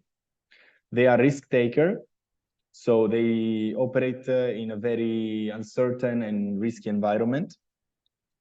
They're very flexible and agile compared to larger corporate, and they have by default limited resources. So they need to achieve their objectives with a limited set of initial resources. Here below, you can see on the slide some examples of Italian startups, such as Satispay, Scalapay, etc. But I would not focus right now on them. You can have a look and also Google them in the following days if you are curious. Now, okay. Now we have incubator and accelerators, which are organizations that aim to support the growth and the development of startups and innovative companies. They provide mainly resources, mentorship, and a collaborative environment, so also network of contacts. Regarding the incubators, I can tell you that incubators are programs that support startups in the very initial phases, from the ideation phase to the creation of an MVP, the so-called minimum viable product. And usually an incubator provides a physical workspace to the startup team, mentoring, training, for example, legal and accounting support, and as I said before, access to a very broad network of partners, investors, and other kind of stakeholders. The incubation period is usually very long. It can range from several months to a few years. And usually an incubator do not take any equity from the startups. Regarding the accelerators are programs that help startups to grow and scale very quickly. So they are in a second phase, let's say, not in the very first phase of development of a startup, but after that. So the startups that work with an accelerator usually already have a viable product or service. Accelerators manage programs that are typically time limited, usually a few months. And in those months, the startups undergo an intensive curriculum that includes mentorship, networking, and usually also funding. So traditionally, an accelerator gives to startup an accelerator ticket, the so-called acceleration ticket, which can range from a few K of euros to maybe 200, 300, or also more. Accelerators often conclude their programs with a demo day, where startups have the possibility to pitch their idea to potential investors. Here you can see some incubator examples in Italy, such as Polyhub, Talent Garden, Campania, New Steel, and Digital Magics. And some accelerators examples, such as LVenture, H-Farm, Berkeley Skydeck Europe, and Terranext. The last two, Berkeley Skydeck and Terranext, are two accelerators that we, as Cariplo Factory, launched in the previous years. Berkeley Skydeck is a startup accelerator that focuses on deep tech, and while Terranext focus on environmental sustainability. In the innovation ecosystem, we have then the technology corporations, which are very large companies that focus on technology, innovation, and digital solutions in general. And they play a very significant role in shaping industries. Regarding innovation, we can say that tech corporates operate at 4 different levels. The first one is research and development. So they invest significantly in R&D, trying to push the boundaries of technological innovation. They do open innovation and strategic partnerships.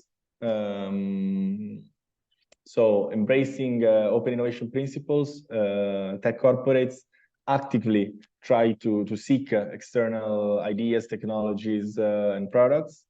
They create partnerships with these external entities that can bring the innovation inside the corporation. Those kind of entities are usually startups, universities, or other kind of research institutions. And this type of collaborations allow the exchange of knowledge, allow also to access a diverse set of expertise, and the exploration of synergy. Then we have venture building. Venture building is a kind of a new trend, which consists in creating and incubating new ventures from inside a corporate. So inside a corporate, you create a team that works as a startup and develop a new venture. Then we have corporate venture capital and acquisitions. So it's corporate VC and acquisition involving investment in startups or other external SMEs that are often aligned with the strategic goals of the tech corporates. Usually the objective is to integrate a technology, a specific technology, a specific talent, a specific market presence, and so on. Here below you have 5 examples of tech corporates that we have in Italy, such as Leonardo, Reply, Engineering, Life Augmented, and Data Logic. You can, of course, have a look at them in the next days. Then we have universities and research institutions. those kind of institutions are dedicated to the advancement of the knowledge, of the scientific knowledge through academic research, education, and also, of course, technological innovation. They do high quality research across various disciplines, and in this way they contribute to the global pool of knowledge. They bring together different type of subjects, such as professors, researchers, students, and they try always to create an environment that can lead to an effective intellectual exploration. Technology transfer offices within universities try to facilitate the transfer of from research to the market, to the commercial sector. So they try to bring a technology that was developed from inside the university or the research center to the market, somehow bridging the gap indeed between academia and industry. Sometimes this scientific and technological research is conducted in collaboration with local companies. Here below you have an example of Reply, which is one of the tech corporates that I cited before. They work together with a university on this Smart Health 2.0 project. More specifically, they worked with the University of Pisa. Then we have investors. Investors play a crucial role, we can definitely say, in driving innovation, offering financial support, but not only financial support, also strategic guidance and network to empower businesses in explore and grow new ideas and technologies. In general, we can identify three main types of investors in the innovation ecosystem. Venture capitalists, they provide funding to high potential ventures, seeking high returns, of course. They take a lot of risk because they invest in the initial phases of the development of a company, of a startup. And they are seeking for rapid growth. So they want to invest in business models that are scalable. Angel investors are high net worth individuals. So they invest their personal funds in early stage startups. And of course, usually they manage to also bring to the table industry expertise and mentorship.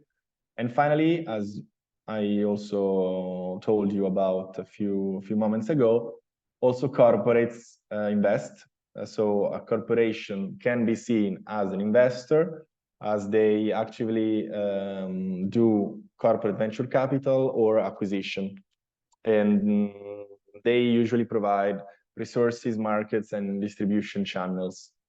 So they bring a product or a technology inside of their bodies, because they know how they have all the network, all the network to distribute the products. Some examples here below: in Italy, United Ventures, P101, Innogest, 360 Capital, and Quadrivio. Finally, we have industry associations. Industry associations are organizations that bring together a company of a specific type or within a specific sector in order to foster their collaboration, the sharing of knowledge, and drive collective progress. We can identify three main directions in which industry associations try to give help. So the first one is networking and knowledge exchange. So, for example, they facilitate events for their members in order to offer them the opportunity to exchange insights and build connection and accelerate the sharing of industry knowledge and best practices. They do advocacy for growth. So they advocate for policies that support industry growth and competitiveness. And finally, collaborative initiatives. So they start and support collaborative projects that address shared challenges or explore, for example, new emerging technologies. Some examples of industry associations in Italy are Confindustria, Italian Startup, Assolombarda, and Camera di Commercio. And that was the last actor involved in the innovation ecosystem. I didn't touch anything regarding the public sphere. I only focused, of course, on the typically private sphere. So the six actors that I told you about are usually of private nature. I now give back the presentation to Anna.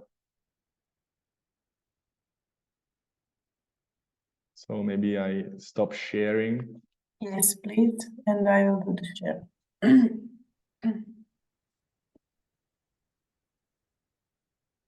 you see the screen? Yes.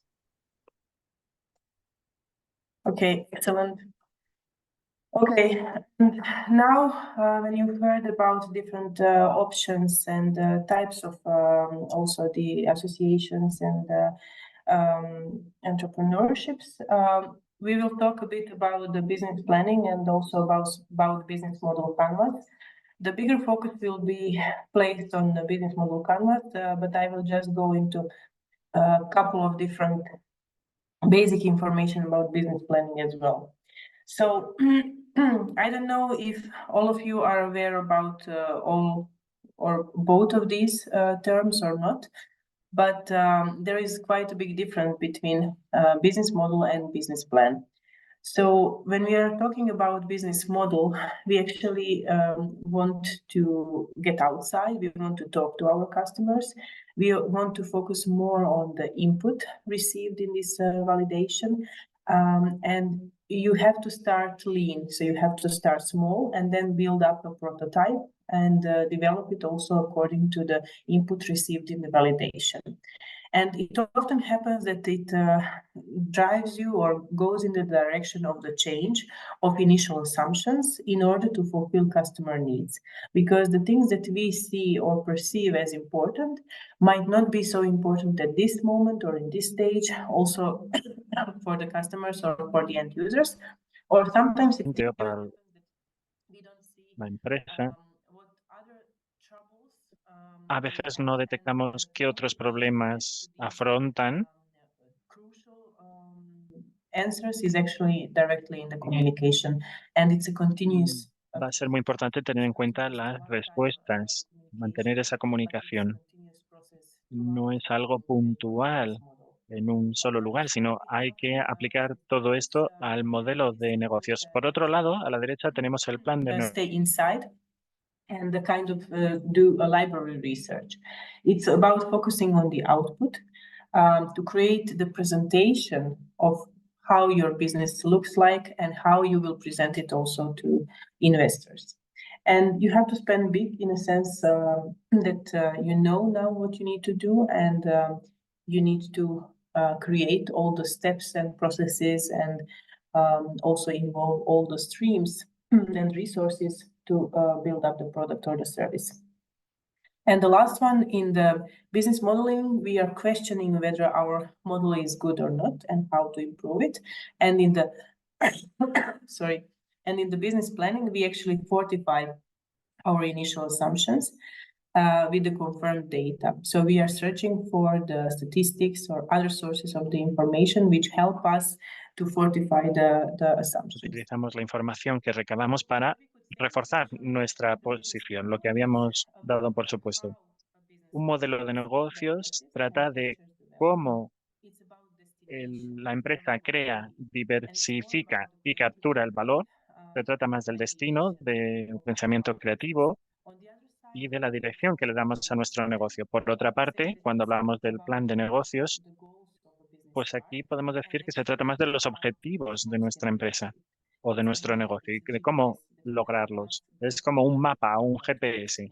que nos ayuda a llegar a nuestro destino, And it's more about the analytical a donde queremos estar. Y se trata más de pensamiento what we have set as our goal analítico y de reflexionar sobre Business nuestros objetivos e model ideas. also have some things in common. Luego, And those things are actually hay that, cosas en común entre el modelo de negocios y el plan de negocios. Es decir, ambos son necesarios. both of them need to be alive. So it's not something that you will create today and you will say, okay, now I can run my business for 1, 2, 5, 10 years.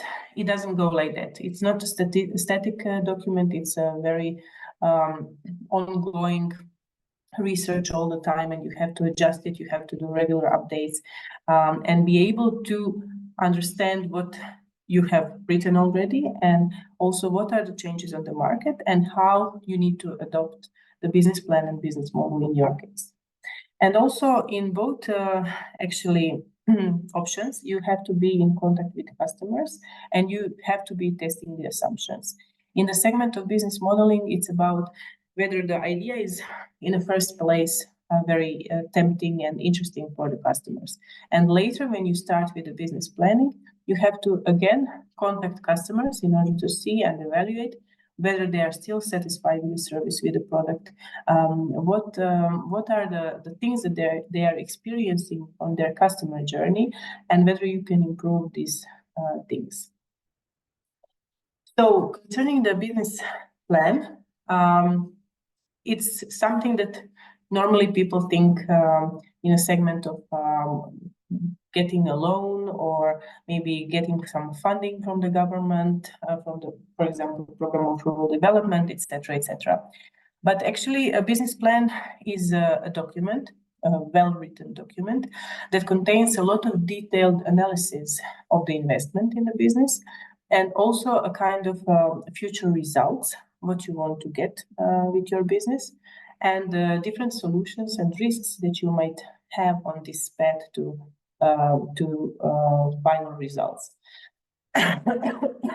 It's a kind of document that helps you predict future events and also helps you analyze what to do when these events happen. Of course, none of us could predict that the COVID crisis will come, but if you had a business plan, then you could also predict maybe that there might be some geopolitical things that might be influencing your business, and your way of reacting to this kind of unforeseen situations is then completely different because you're faster and you are more adapted to new conditions.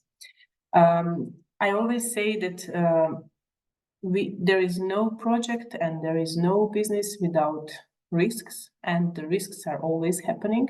It's just a matter of how we are actually adjusting to these risks and whether we have appropriate knowledge and responses for these risks. So when we are talking about business plans, what is really very, very interesting to say is actually that they need to be easy understandable and easy to read, because the business plans are often read by investors, are read by reference in banks or different loans giving organizations. It's read sometimes by different governmental institutions, etc.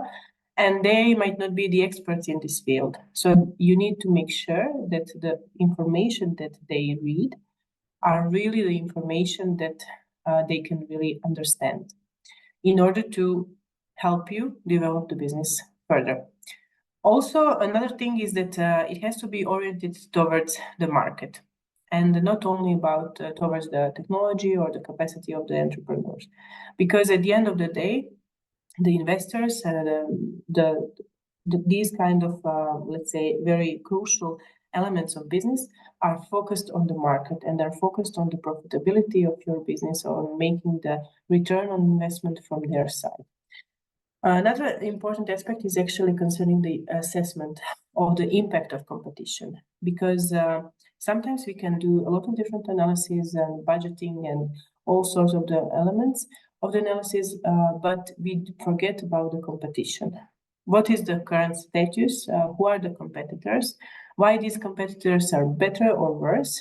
And both options are possible. And when we are thinking from the perspective of banks, it's always better to present it in a very transparent manner, and also to give the real situation, let's say, in order to make sure that you also get the trustworthy connection with these organizations, and also to establish it, and also to make sure that you actually fully understand the competition in which you are trying to bring your business up. And the last but not least, that the business plan actually has to have a convincing and also a realistic development vision. And it's always about the smart criteria, actually, that you have to invest and implement.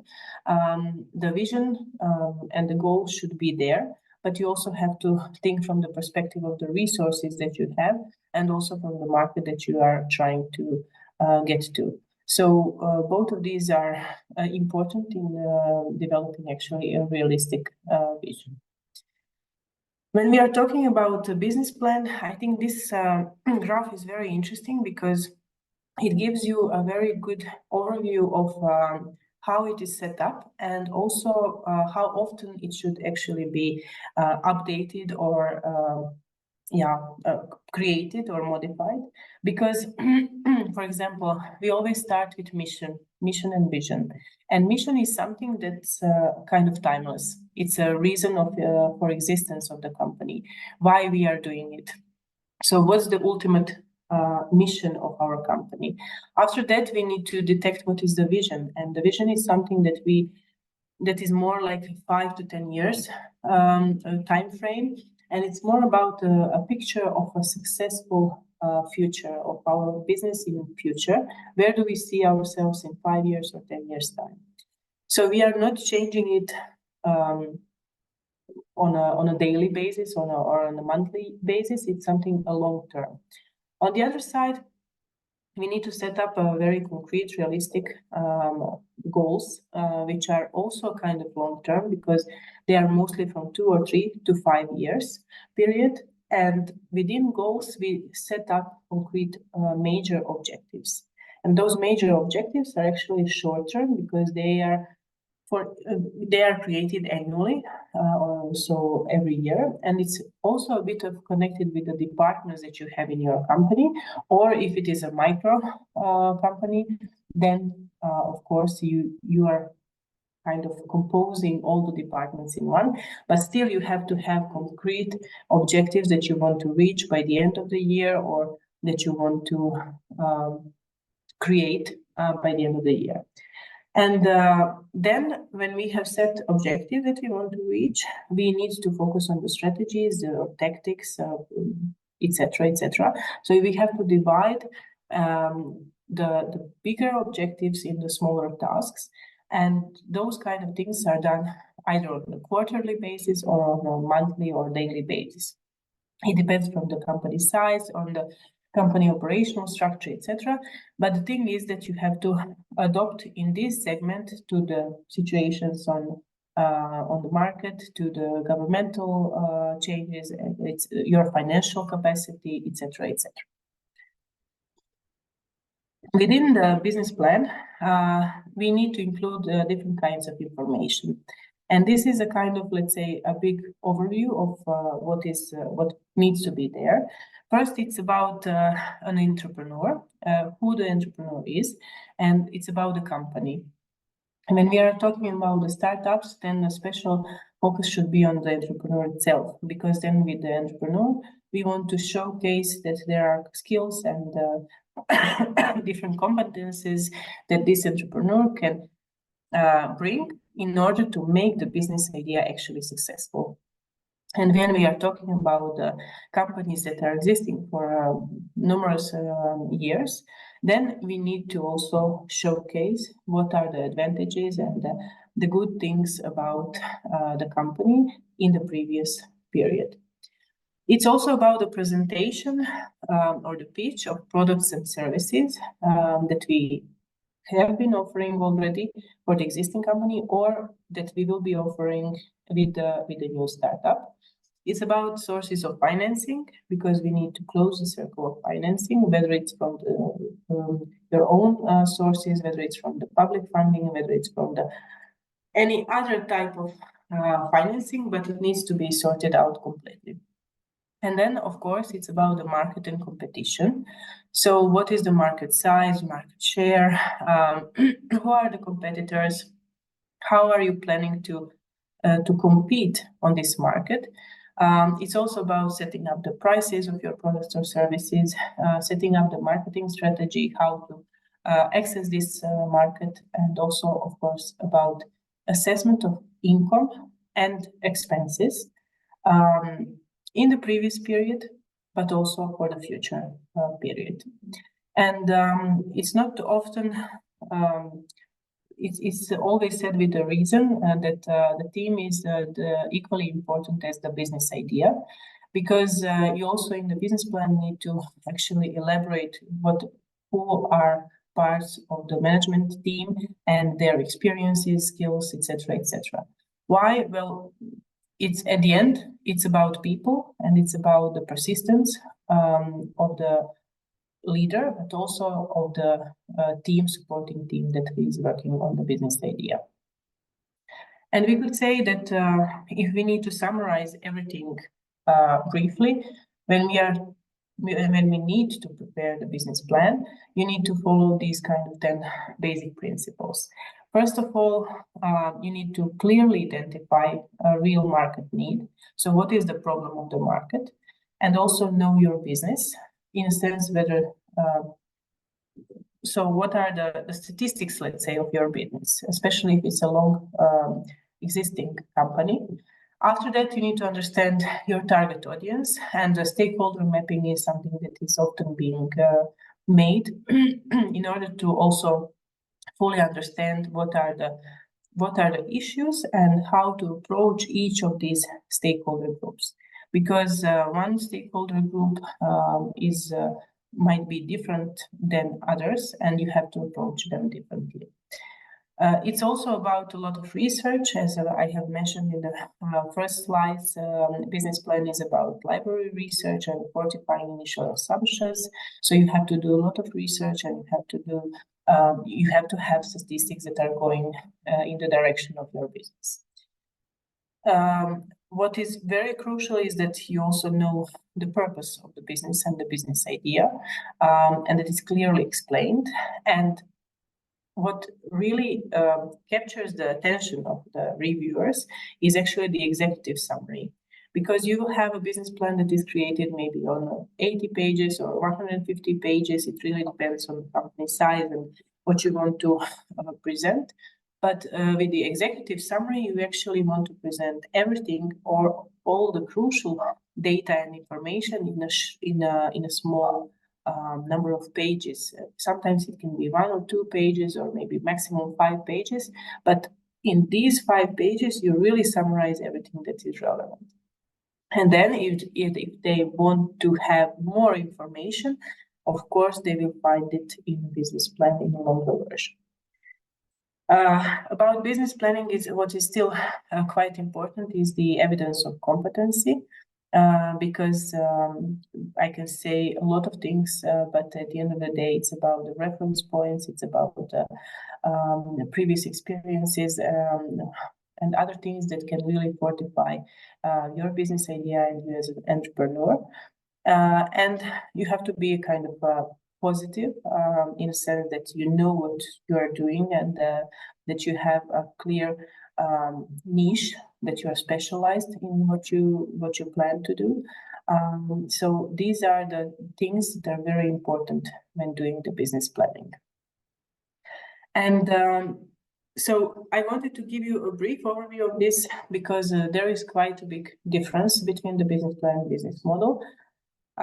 It's not only in the number of pages, because business model canvas is actually a one-pager. So on 1 or 2 pages, you will have the whole structure of the business that you want to develop, while on the other side with business planning, it can be 100 pages. But it's also about kind of visualization of data and how to present it. In a business planning, it's more narrative. In a business modeling, it's really to the point. So we don't have time or place for paragraphs. It's only about small bullet points that will give us an information, the most critical information about developing business. So with business model canvas, we could say it's a visual representation that is highlighting with the key strategic factors, and it kind of enables companies to easily assess the changes in the market, the new streams or expansions, and it's divided into 9 separate categories that are covering actually 4 major aspects. Those four main aspects are customers, offers, what we can offer, infrastructure, and also the financial viability. Business model canvas is existing for a long period of time, and why people are using it?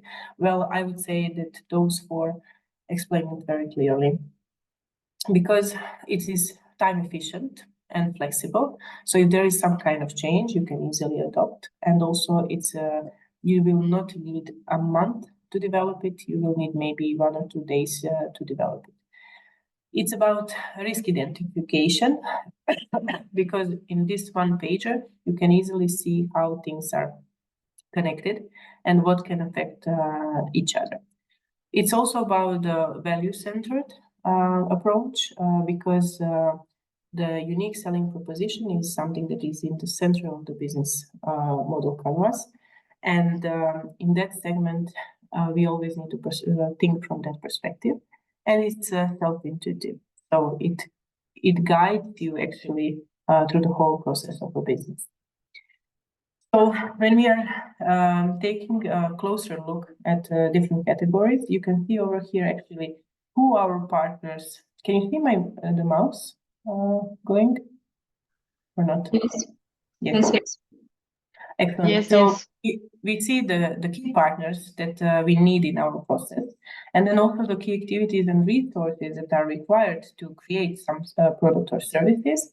Then we have the value proposition or unique selling proposition that is in the center of the whole business model canvas.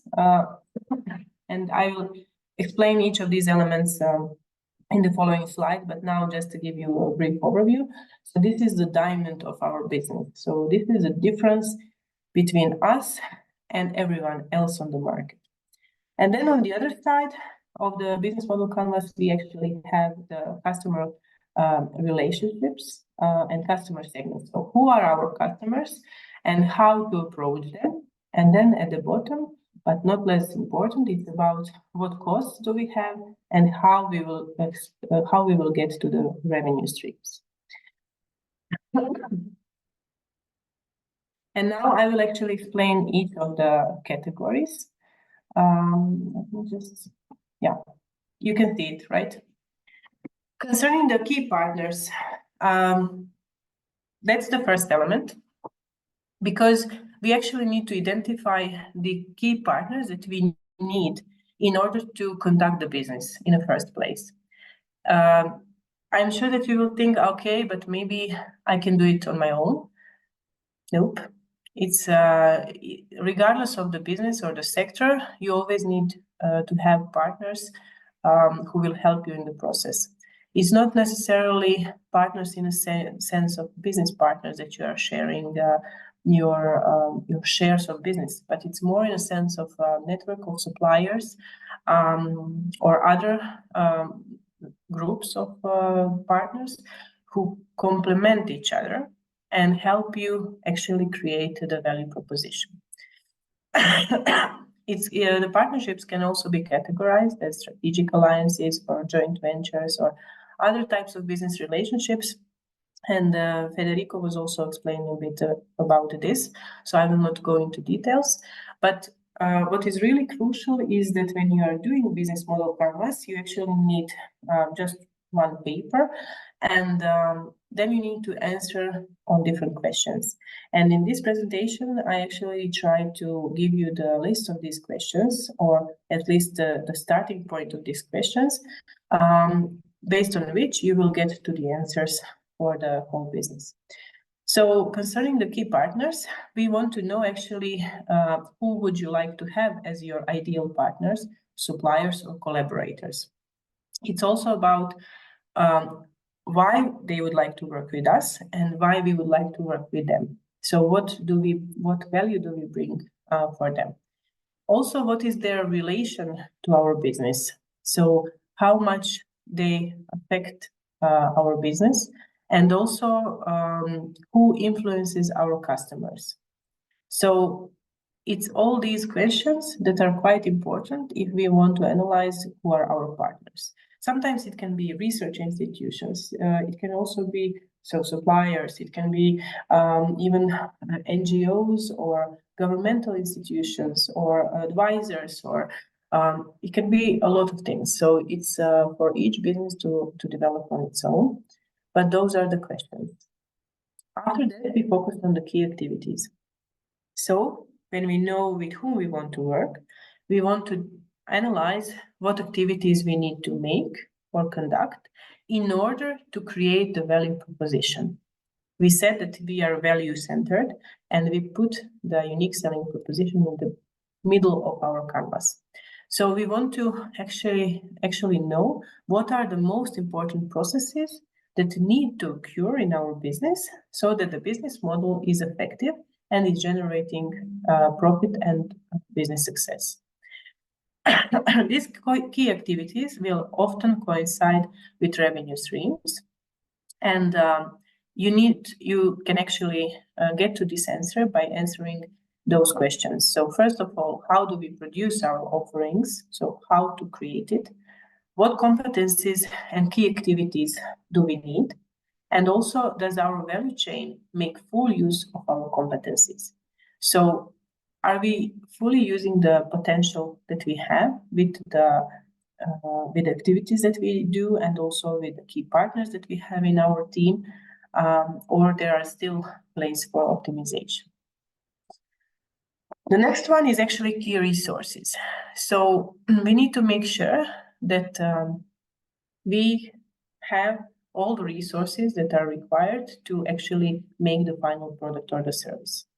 So every organization actually runs on different resources, and when I talk about resources, it's not about financial resources only, for example, how much investment is required, but also about human resources, because we can have a lot of funding available, but if we don't have personnel that can help us harvest the seed or help us in the process of agricultural production, then it will not be a good result.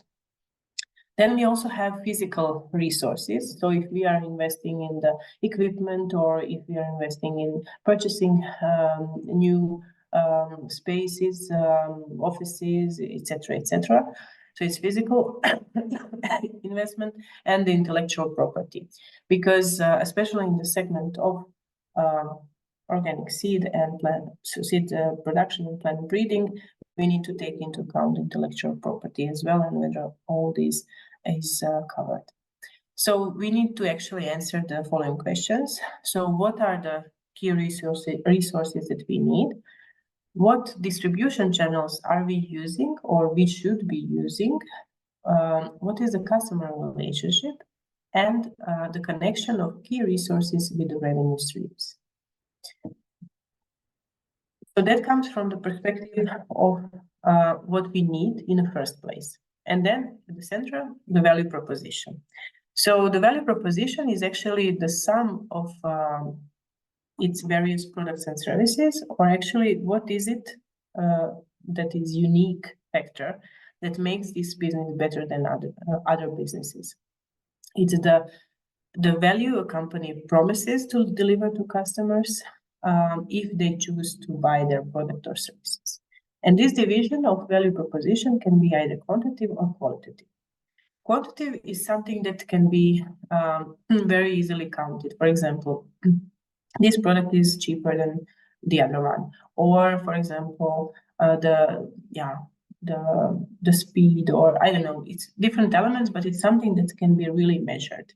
And on the other side, the qualitative perception is actually referring to abstract concepts, such as the value or the experience, or this product is better because it has more, it's focusing on biodiversity, or it's done within the research programs, or, you know, it helps to some higher goals that we have as individuals and that we perceive in order to create actually the value proposition. The question that we want to answer actually in order to create a unique selling proposition, it's actually about what value do we deliver to the customer, and what is the most important is actually which one of our customers' problems are we helping to solve. So it's always about problems and whether we can solve it or someone else will solve it. It's also about what bundles of products or services are we offering to each customer segment, because it might not be the same for each customer segment or for each stakeholder group. And which customer needs, at the end of the day, are we satisfying?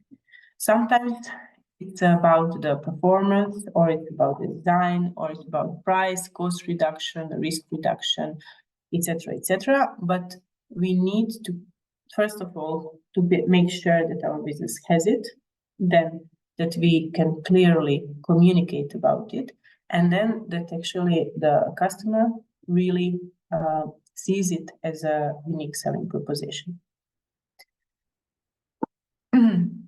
On the other side of the business model canvas, we have customer segments and also the channels.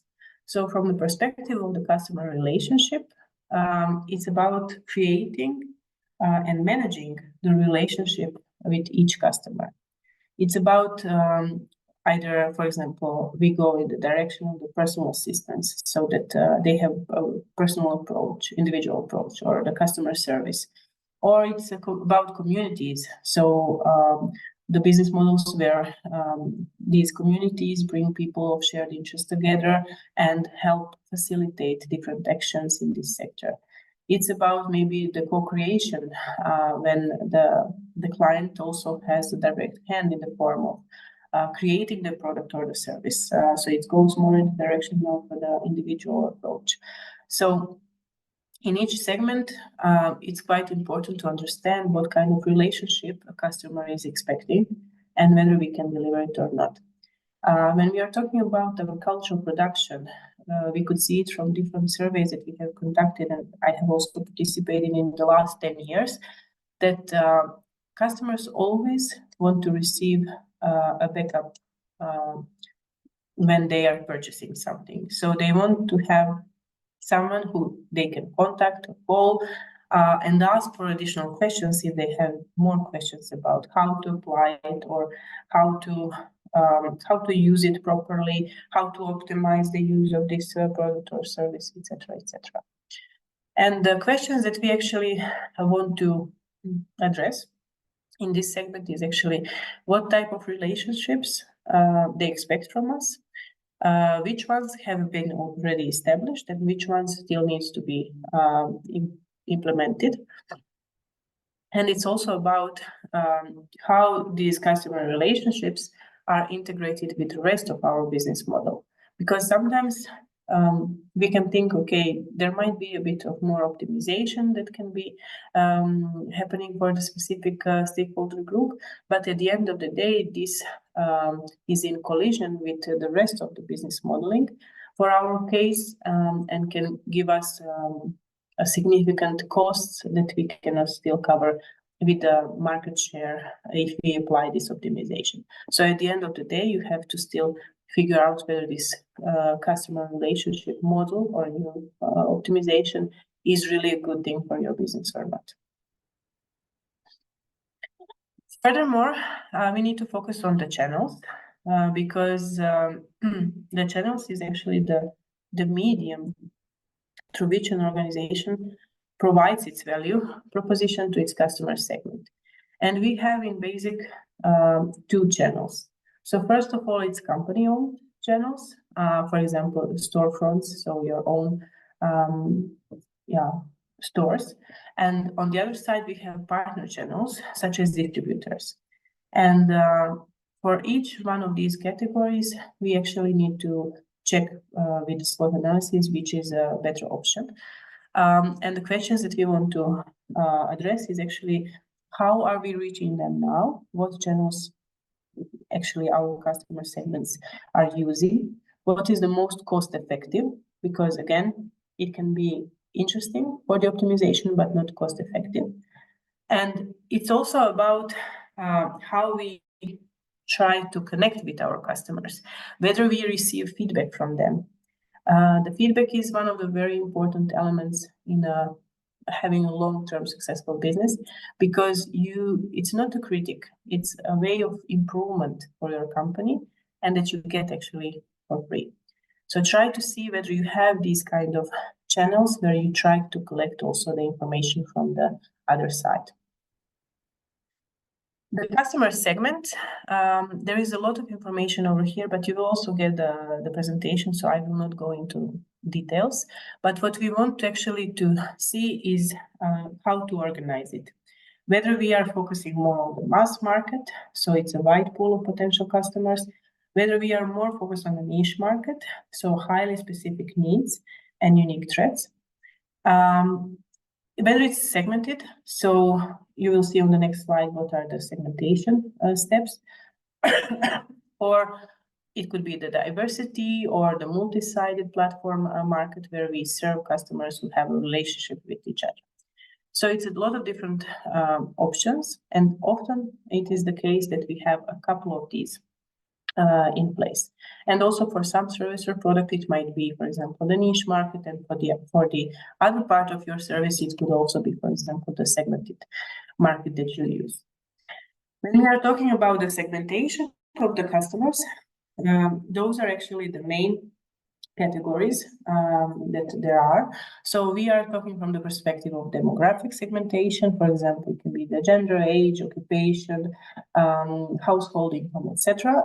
It can also be the geographical. So what's their location? Then it can be about psychographic segmentation. So what are the values or the interests or the personality of these customers, which is also quite important when we are talking about the organics, because this segment goes also in the segment of the physiographic segmentation. Then technographic, how they will find us, that affects the channels that they use in order to reach to us. The needs-based segmentation, what services they need or products, what are the product attributes that they want to have at the end of the day. The behavioral segmentation, how they will actually make the purchasing decision.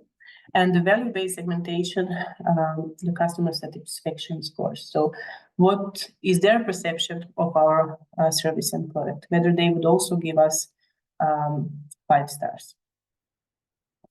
And at the bottom, we have actually the cost and the revenues. The cost is actually something that we have to always take into account. Concerning the cost structure, there is fixed costs, so that remains the same over a period of time. Variable costs, so those are the costs that vary according to the variance in the production or the seasonality or different conditions. Then we have the economies of scale and scope.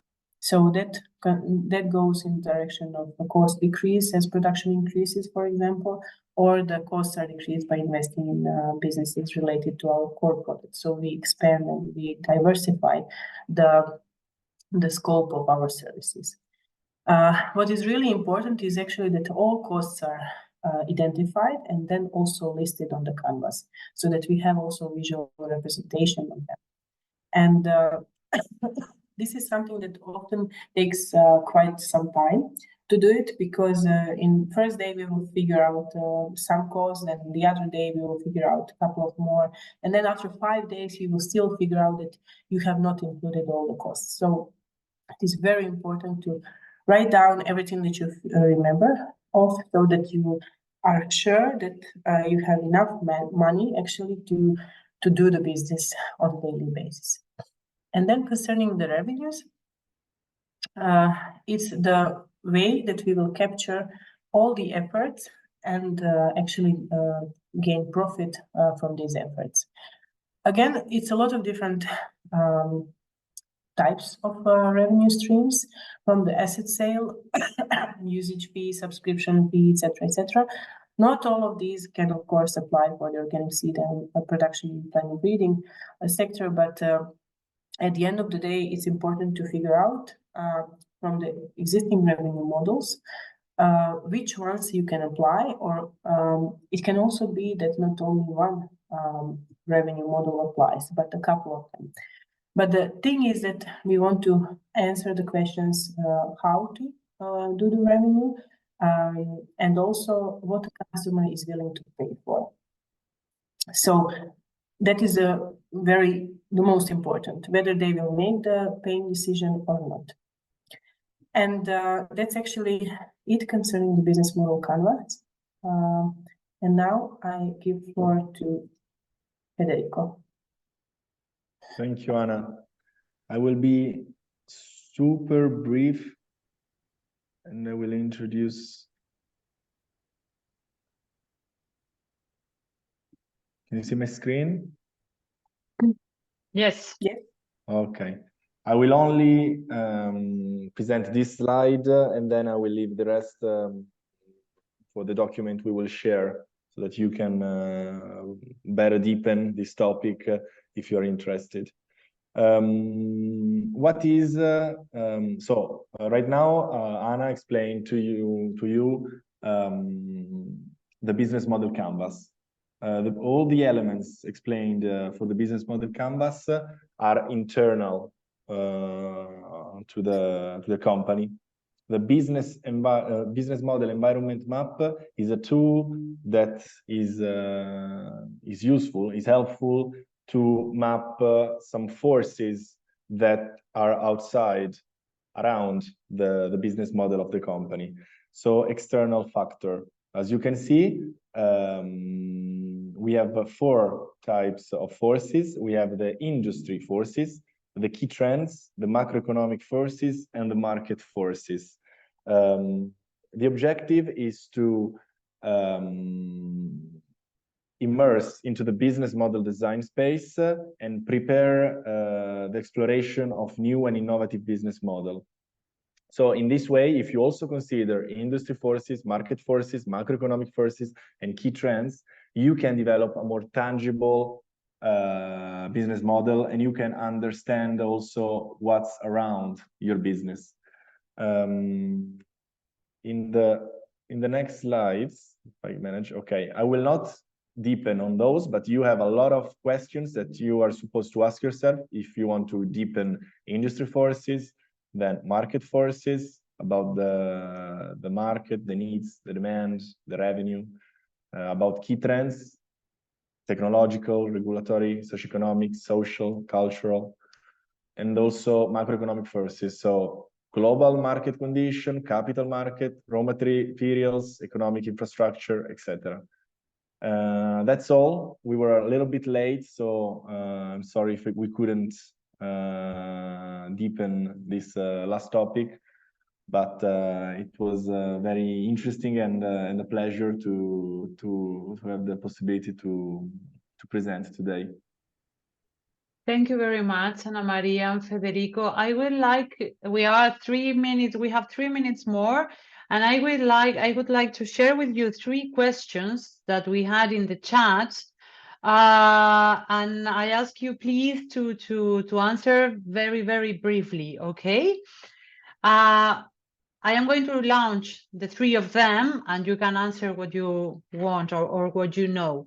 The first question is saying, would doubling of organic seed production really be enough to reach 100% coverage in Europe?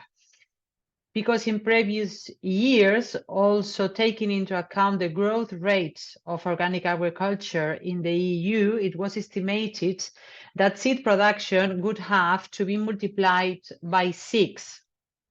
That's the first question. The second question is... yeah, can we maybe automatically answer it? Yeah, go. Yeah. So just concerning that, I saw it also in the chat, and it's true. Actually, it was misunderstood in the presentation because in the LiveSeed project in the beginning there was a let's say a conservative calculation that it's 2 times, but actually it's 6-fold. So you're right. Okay, perfect. Thank you very much.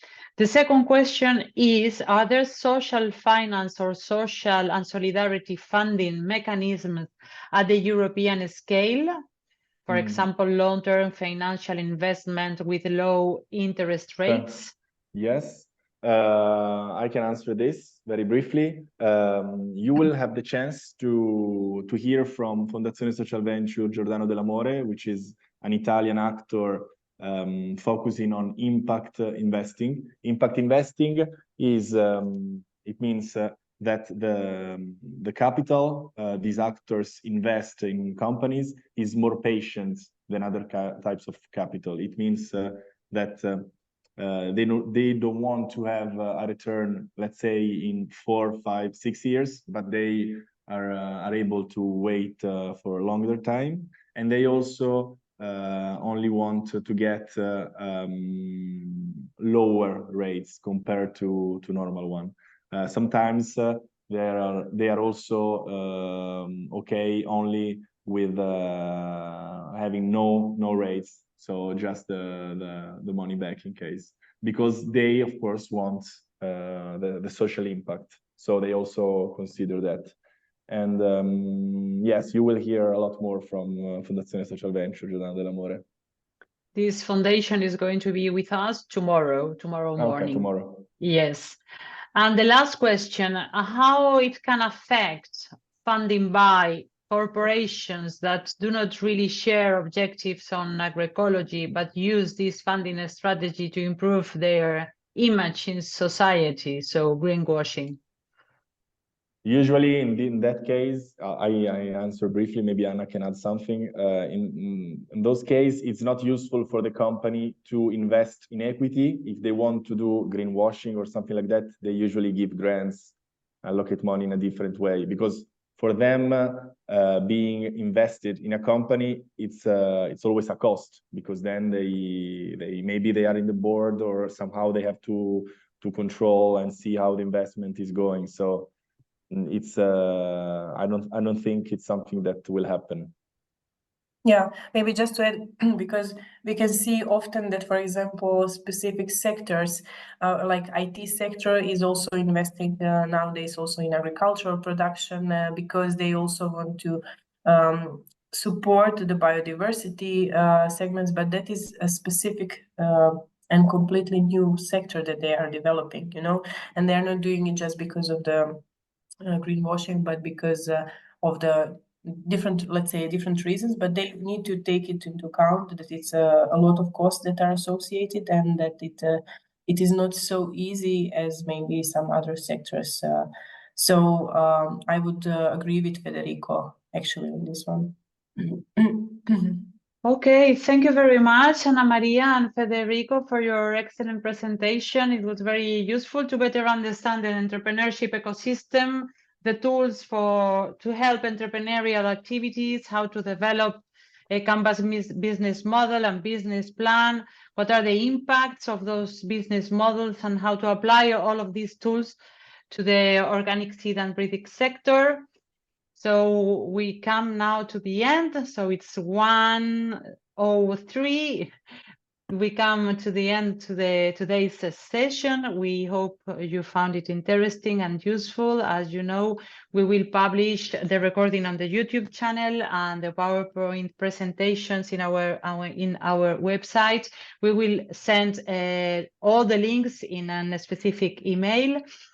Tomorrow we will have the second and last session from 9:30 to 1 p.m. We will talk about how to present business ideas to funders, about funding opportunities, and also about lessons learned. You can use the same Zoom link to join tomorrow's sessions, and many thanks to the participants, to the speakers. Thank you very much for interpreters. Thanks a lot, and see you tomorrow. Bye-bye.